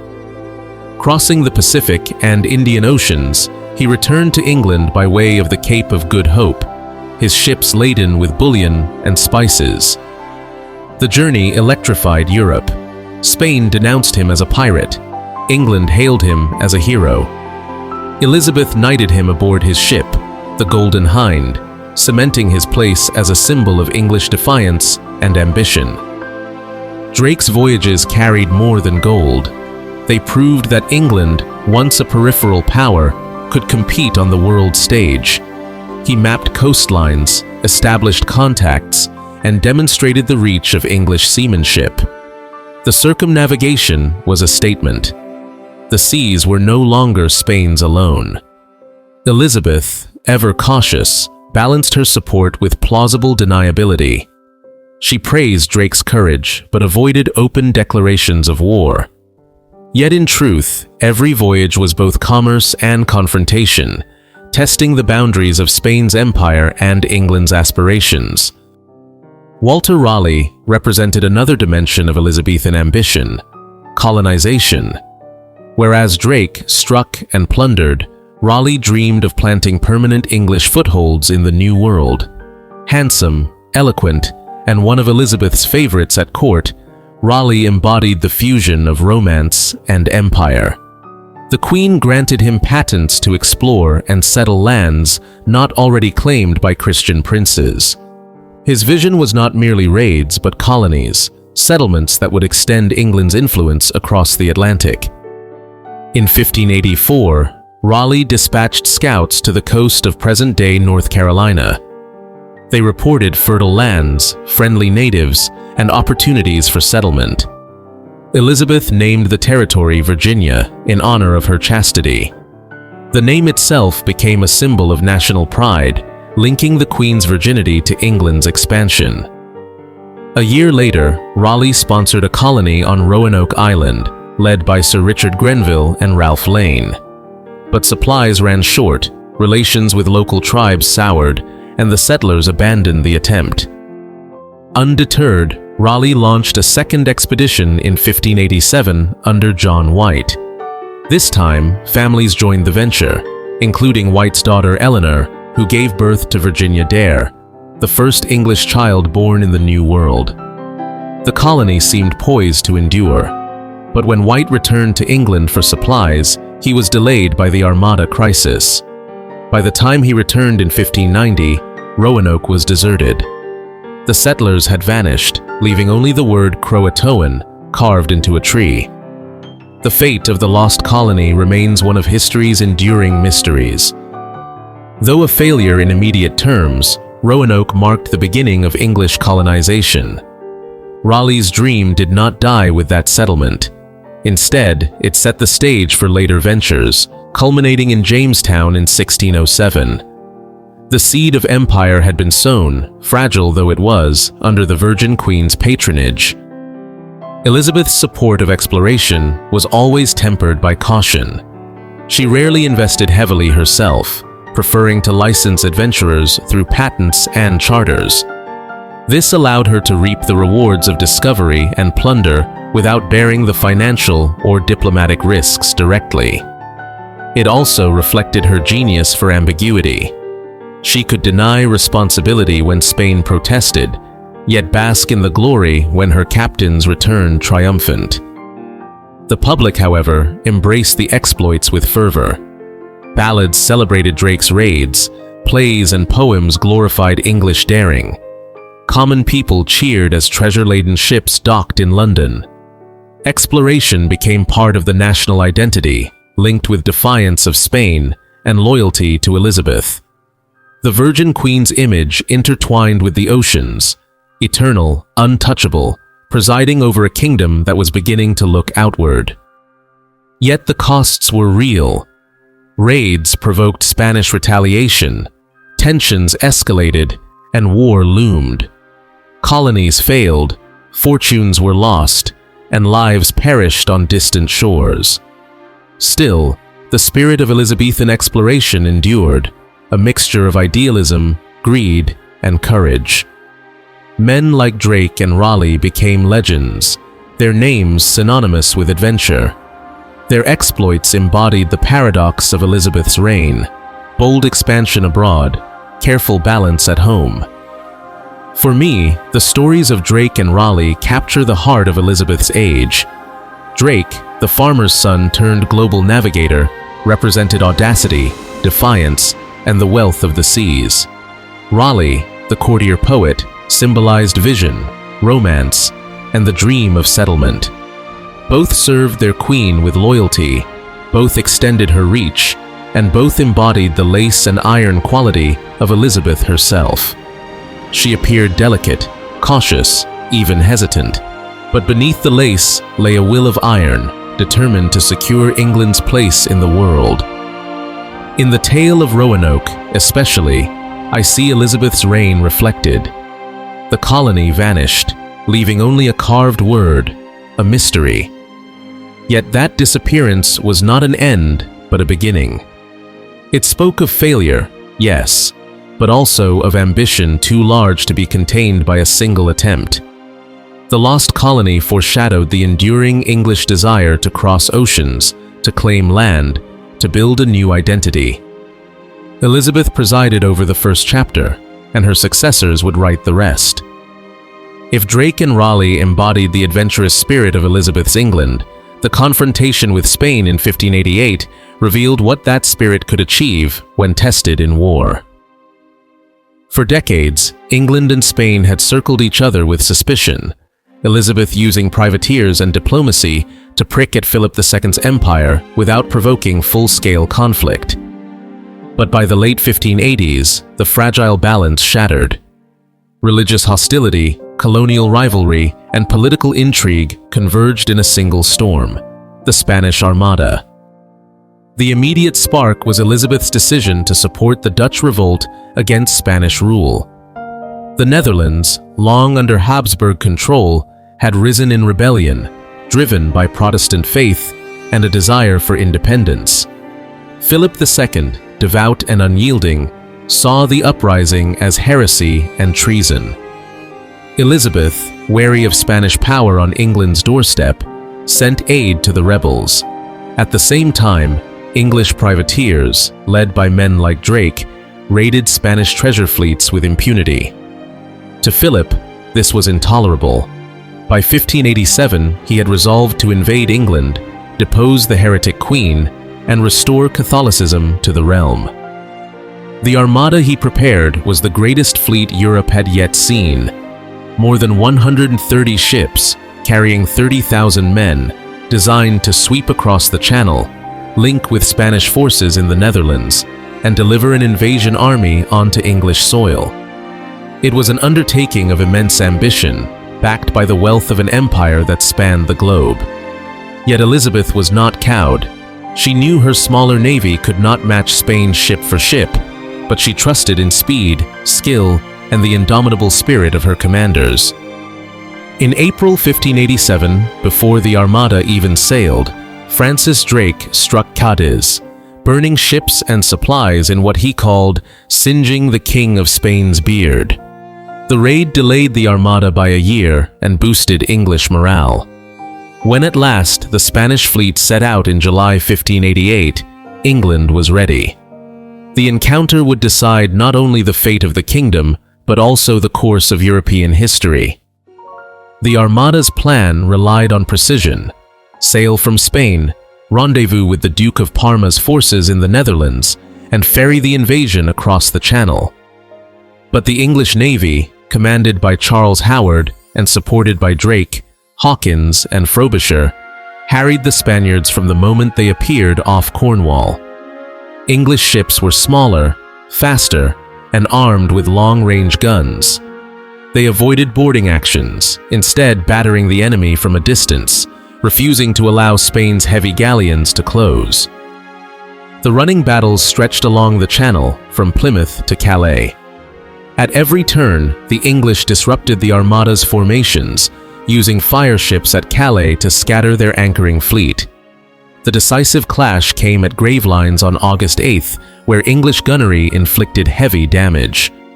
The Armada, battered and disorganized, was forced north into the North Sea. From there, storms and exhaustion did the rest. Attempting to return home around Scotland and Ireland, Spanish ships wrecked on rocky coasts, thousands of sailors perishing. Barely half the fleet limped back to Spain. The Armada had failed. The victory electrified England. Bells rang, bonfires blazed, and sermons declared divine favor. Elizabeth herself contributed to the legend. Visiting her troops at Tilbury as the Armada approached, she delivered one of history's most famous speeches. "I know I have the body of a weak and feeble woman, but I have the heart and stomach of a king, and of a king of England too." The words, like her image, transcended reality. She stood as the Virgin Queen, defender of her realm, embodiment of both courage and sovereignty. Tilbury became myth, the Armada, the crucible that proved England's destiny. The consequences extended far beyond the Channel. Spain remained a formidable power, but its aura of invincibility was shattered. England, once a peripheral kingdom, now stood as a naval force to be reckoned with. The victory emboldened Protestant states, encouraged further voyages of exploration, and confirmed Elizabeth's image as a monarch blessed by Providence. Though wars with Spain dragged on for years, the Armada's failure marked the turning point. England had survived, and in survival lay triumph. Yet, the Armada was not won by Elizabeth alone. It was the result of skilled sailors, innovative tactics, and the resilience of ordinary seamen who braved storms and starvation. It was also aided by fortune, for weather proved as deadly as cannon. But Elizabeth understood the importance of narrative. She claimed the victory as her own, weaving it into the fabric of her reign. In art, sermons, and pageantry, the defeat of the Armada became proof that God favored the Virgin Queen. For me, the Armada reveals the essence of Elizabeth's rule. She did not command ships, but she commanded symbols. She knew that victory was as much about perception as reality. By presenting herself at Tilbury, By framing the outcome as providential, she transformed a naval campaign into a national myth. It was not only Spain that was defeated, it was despair. The nation, long divided by religion and uncertainty, felt united under her crown. That unity, however fragile, was the foundation of an emerging identity. England as a Protestant power, an island defended by God and sea. The Armada also marked the birth of England's maritime destiny.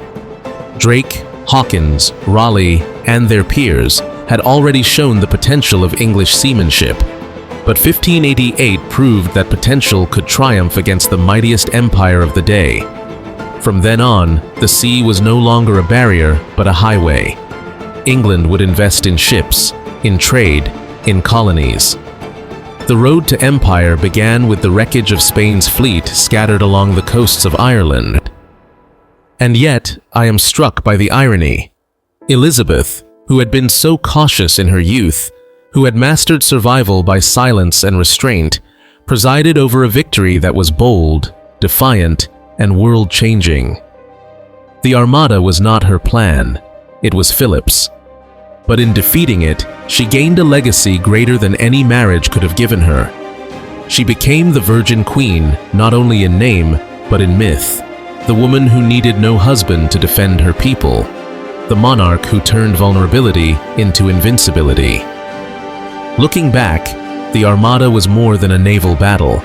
It was a drama of faith, fate, and nationhood. Spain sought to crush heresy. Elizabeth defended survival. The winds and waves favored the English, but so too did the resilience of a people who saw in their queen the embodiment of themselves. In that moment, England ceased to be merely an island on the edge of Europe. It became a maritime nation, outward-looking, ambitious, and destined for oceans. The Armada's failure lit the path to empire. In the lace and iron of Elizabeth's reign, the Armada was iron. It was strength revealed, danger confronted, destiny seized. But it was also lace, for the Queen wrapped the hard reality of war in the delicate embroidery of myth. Her Tilbury speech, her portraits, her proclamations, all softened the steel with poetry. That fusion of delicacy and resolve defined her and defined England's new place in the world.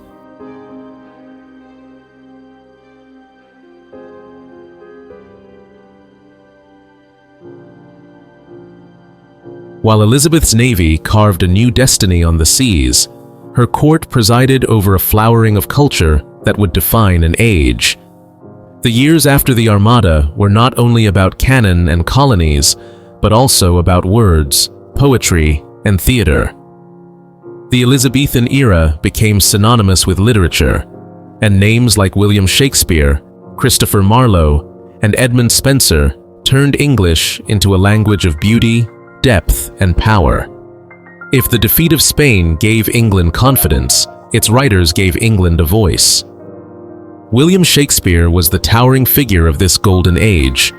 Born in 1564, he came of age during Elizabeth's reign, writing plays that captured both the anxieties and aspirations of his time. His histories explored kingship, rebellion, and legitimacy, themes that resonated deeply in a realm still haunted by the Wars of the Roses and the fragility of succession. In plays like Richard III and Henry V, audiences saw reflections of their own nation's struggles and triumphs. His comedies, A Midsummer Night's Dream, Twelfth Night, offered enchantment, wit, and the delight of love turned upside down. His tragedies, Hamlet, Othello, King Lear, Macbeth, plumbed the depths of ambition, jealousy, madness, and fate.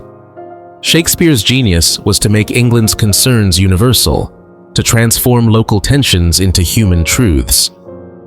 Christopher Marlowe, Shakespeare's contemporary, brought fire to the stage with plays that pushed boundaries. His Dr. Faustus asked what it meant to seek knowledge at the price of one's soul. His Tamburlaine glorified conquest and power. Marlowe's heroes were larger than life, restless, defiant, embodying the hunger of an England that was stretching its wings across oceans. His poetry, particularly Hero and Leander, shimmered with sensuality. Marlowe lived as boldly as he wrote, his life cut short in 1593 in a tavern brawl, but his influence on drama was immense. Without Marlowe's blank verse, Shakespeare's poetry might never have soared as it did. Edmund Spenser, the poet of empire, offered another vision. His great work, The Faerie Queene, was both epic and allegory, celebrating Elizabeth as Gloriana, the virgin goddess of virtue. Spenser's verse intertwined classical mythology, chivalric romance, and Protestant morality. It was not mere flattery, it was nation-building, casting Elizabeth's rule as the dawn of a golden age ordained by Providence. His poetry gave England an epic worthy of comparison with Homer and Virgil, embedding Elizabethan ideals into the very fabric of literature. The flowering of letters was not confined to these giants alone. Writers like Philip Sidney, whose Astrophel and Stella perfected the sonnet sequence, and Ben Jonson, who bridged into the Jacobean era, expanded English style and form. The theater itself became a national institution. Playhouses like the Theater, the Curtain, and later the Globe transformed drama into mass entertainment. Ordinary Londoners crowded into the pit, while nobles watched from boxes, all sharing the same stories, the same words, the same laughter and tears. In this way, literature was not confined to courts and scholars. It became the language of a people. Elizabeth's court encouraged this flowering. The Queen herself was highly educated, fluent in Latin and Greek, a skilled translator and poet. She delighted in performances, patronized poets, and understood the power of image and word. While she did not create the genius of Shakespeare or Spenser, her reign provided the stability and identity that nurtured them. The Virgin Queen became a muse, her image woven into plays, poems, and allegories. The cult of Gloriana was as much literary as political, reinforcing her authority through art as well as law. For me, the Elizabethan Golden Age of literature reveals something profound about power and imagination. Elizabeth herself had no son, no dynasty to extend her bloodline. But in Shakespeare's words, in Spenser's epic, in Marlowe's verse, she gained another kind of immortality. Her reign became myth, her image enshrined not only in portraits and speeches, but in the very language of English literature. That is why her age is remembered not just for the Armada or exploration, but for words that still move us centuries later. What strikes me most is how literature reflected and reinforced Elizabeth's balancing act. Shakespeare's histories grappled with the chaos of succession, yet ended with unity. Elizabeth's own reign balanced religious divides, yet maintained stability. Spenser's Gloriana idealized chastity and virtue. Elizabeth used her virginity as political armor. Marlowe's restless heroes sought power and knowledge beyond limits. Elizabeth's England reached outward, daring to challenge Spain and touch the unknown seas. In literature, as in politics, the age thrived on paradox. Ambition tempered by caution, freedom restrained by order, imagination tethered to authority. In the end, the Armada gave England victory, but literature gave it a soul. Shakespeare gave voice to its humanity, Marlowe gave it daring, Spenser gave it grandeur. Together, they created not just a golden age of words, but a mirror in which Elizabeth and her people saw themselves transformed into legend.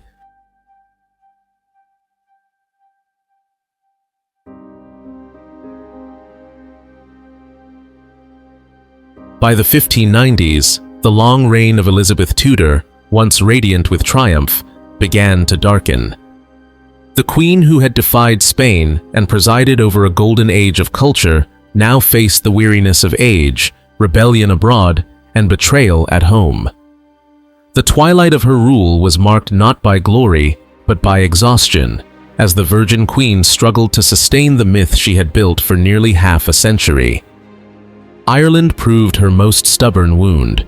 For decades, the English crown had sought to impose control over the island, but resistance endured. In the 1590s, the 9 Years' War erupted, led by Hugh O'Neill, Earl of Tyrone. Backed by Spain, O'Neill's rebellion challenged Elizabeth's authority on a scale England had never faced in Ireland. Campaigns dragged on, draining the treasury and costing thousands of lives. English soldiers marched through bogs and forests, starving, sick, and demoralized. Victories were rare, defeats frequent. The war became a symbol of the Queen's declining fortunes, expensive, inconclusive, and humiliating. Even when Lord Mountjoy finally crushed the rebellion in 1603, it was a victory that came too late, arriving only as Elizabeth lay dying. The Irish crisis was compounded by betrayal at home. Robert Devereux, Earl of Essex, had once been Elizabeth's darling, her last great favorite. Handsome, impulsive, and ambitious, Essex embodied the vigor she longed for in her aging court. She lavished him with offices and opportunities, indulged his rashness, and forgave his arrogance. But Essex was no Dudley. He lacked discipline and gratitude. When sent to Ireland to quell the rebellion, he squandered his command, negotiated with Tyrone, and abandoned his post. Worse still, he returned to England without permission, bursting into the Queen's chamber unannounced, finding her without her wig, old and vulnerable. For Elizabeth, the humiliation cut deep. Trust turned to bitterness.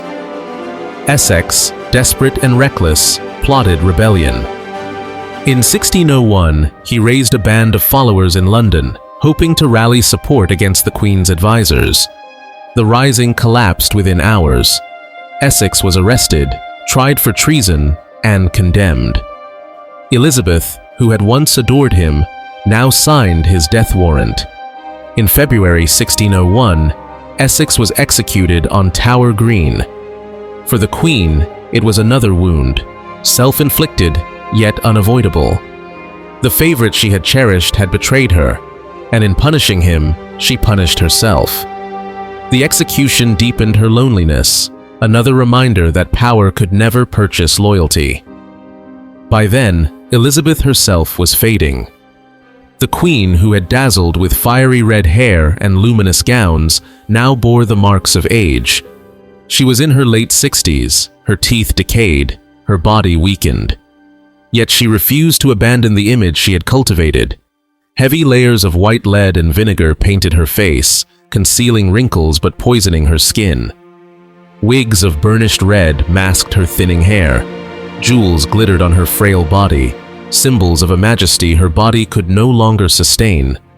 Courtiers whispered of the mask of youth she wore, a fragile facade that fooled no one. Her loneliness grew unbearable. All her contemporaries were gone. Mary, her sister, Dudley, her lifelong companion, Walsingham, her spymaster, Cecil, her steadfast counselor. The generation that had built the Elizabethan age had vanished, leaving her surrounded by younger men who respected her crown but not her person. She wandered the halls of her palaces, restless, sleepless, haunted. In her final months, she sat for hours on the floor, silent and motionless, refusing to go to bed, as if lying down meant surrender to death. On March 24, 1603, Elizabeth I died at Richmond Palace. She was 70 years old, having ruled for 45 years. At her death, the Tudor dynasty ended. With no child of her own, the crown passed to James VI of Scotland, the son of her executed cousin, Mary Stuart. The union of the crowns began, and the Stuart age replaced the Tudor.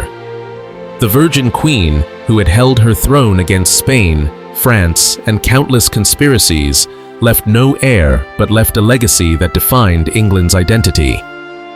Her funeral procession was immense, with thousands lining the streets of London to watch her coffin carried to Westminster Abbey. There she was laid to rest in a tomb beside her sister Mary, two daughters of Henry VIII, one Catholic, one Protestant, united in death after lives spent in opposition. On their tomb is written, "Partners in throne and grave, here rest two sisters, Elizabeth and Mary, in hope of resurrection." It is a fitting epitaph, rivals in life, reconciled in eternity. For me, Elizabeth's final years reveal both the fragility and the resilience of her reign. She was iron in her resolve, enduring crises and betrayals with dignity. Yet, she was also lace, fragile in body and spirit, hiding her decay beneath layers of paint and jewels. The paradox of Elizabeth, the Virgin Queen, Gloriana, both myth and woman, was never more visible than in her twilight.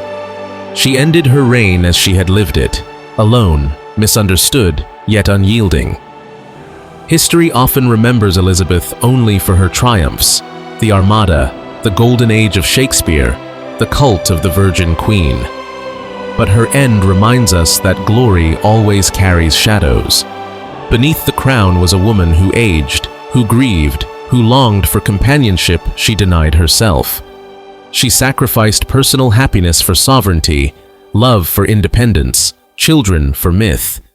In doing so, she gave her people stability and legend, but at the cost of her own loneliness. That, perhaps, is the true price of glory.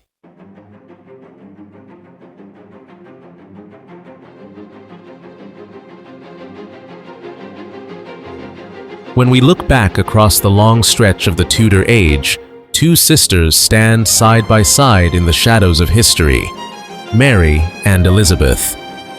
Born of the same father, but different mothers, shaped by rival faiths and rival destinies, they became two of the most unforgettable monarchs England ever knew. One was remembered in blood, the other in gold. But both, in truth, were women of iron and lace, whose humanity was far richer than the myths that followed them. Mary came first, a child of Catherine of Aragon, raised in the glow of her mother's faith and her father's ambition. She was called the Pearl of the World, taught music and languages, expected to be a prize in the great game of dynastic marriage. Yet her world collapsed when Henry VIII broke with Rome and broke with her mother. Declared illegitimate, separated from Catherine, forced into humiliation, Mary's health and spirit faltered. She never truly recovered from the wounds of her youth. When she finally reached the throne in 1553, it was not as a radiant heiress, but as a survivor. And Mary ruled with the heart of a survivor, unyielding, stubborn, convinced that truth was found only in the church that had sustained her through exile and sorrow. She tried to restore Catholic England, married Philip of Spain for the promise of stability, longed for a child who never came. Her reign became defined not by her financial reforms or early ventures into overseas trade, but by the flames of Smithfield, by the 280 executions of Protestants. In her own eyes, she was saving souls. In the eyes of her enemies, she was damning her people. The name Bloody Mary stuck, a creation as much of propaganda as of policy. Elizabeth's path was different, but no less perilous. Born of Anne Boleyn, she entered life already a subject of scandal. When her mother was executed, she was branded illegitimate, a pawn with uncertain future. She learned early the art of silence, of surviving storms without ever showing her hand. Imprisoned in the Tower under Mary, suspected after Wyatt's rebellion, she never broke, never confessed, never gave her enemies the weapon of her words. When she came to the throne in 1558, she carried with her the memory of fear, the instinct to outlast rather than outfight. Elizabeth's reign was long, dazzling, and full of performance. She became the Virgin Queen, Gloriana, Astrea. She wrapped herself in poetry and pageantry, kept courtiers and suitors dangling, used marriage negotiations as weapons, but never surrendered her independence. Her settlement of religion balanced Protestant doctrine with Catholic ritual, pragmatic more than ideological. Her navy sailed with Drake around the globe. Her adventurers dreamed of colonies in the New World. Her playwrights, Shakespeare, Marlowe, Spencer, gave England a cultural golden age. If Mary was remembered for fire, Elizabeth was remembered for light. And yet, both women bore iron beneath the lace. Mary's iron was her faith. She could not bend, even when it broke her. Elizabeth's iron was her will. She could bend, twist, and adapt, but never break. Mary's lace was her vulnerability, the fragile dreams of motherhood that never came true. Elizabeth's lace was her image, the painted mask that hid the scars of age and fear. Together, they embody the paradox of power, strength entwined with fragility, triumph shadowed by loneliness. As I reflect on their stories, I cannot help but feel that history has been kinder to one sister than the other. Elizabeth has been glorified, celebrated as the greatest of English queens. Mary has been vilified, reduced to a byword for cruelty. But the truth, as always, is more complicated. Mary was not bloodier than her father, her brother, or even her sister. She was merely less fortunate in timing, in propaganda, in legacy. Elizabeth was not flawless. She too signed death warrants, sent Mary Stuart to the block, presided over Irish wars that left thousands dead. But she endured, she charmed, she gave her people the illusion of unity, and in politics, perception often outlives fact. For me, Mary is iron, the kind that resists change, that holds to faith when everything else falls apart. Elizabeth is lace, the kind that conceals, decorates, but also protects, delicate yet strategic. Iron and lace, not opposites but complements, two sides of what it meant to be a woman wielding a crown in an age when few believed women could rule at all. As we close this story, I want to ask you, how do you judge them? Was Mary truly bloody, or was she a victim of her age's brutal norms and her enemies' pens? Was Elizabeth truly Gloriana, or was she simply the survivor who outlasted rivals and mastered the theater of monarchy? Their tombs lie side by side in Westminster Abbey, two sisters who quarreled in life but rest together in death. Perhaps there, in stone, they remind us that history is not about heroes and villains, but about human beings, flawed, fearful, brave, and unyielding. And now, dear viewers, I turn to you. What do you see in Mary and Elizabeth? Do you see tragedy and triumph, shadow and light, iron and lace? Leave your thoughts in the comments. If you found this journey through Tudor history meaningful, please share it with your friends. And if you want to join me on future voyages into the past, don't forget to subscribe to the channel. Together, we will keep exploring the lives of those who shaped our world, not as myths, but as people. Because in the end, history is never just about kings and queens. It is about us all.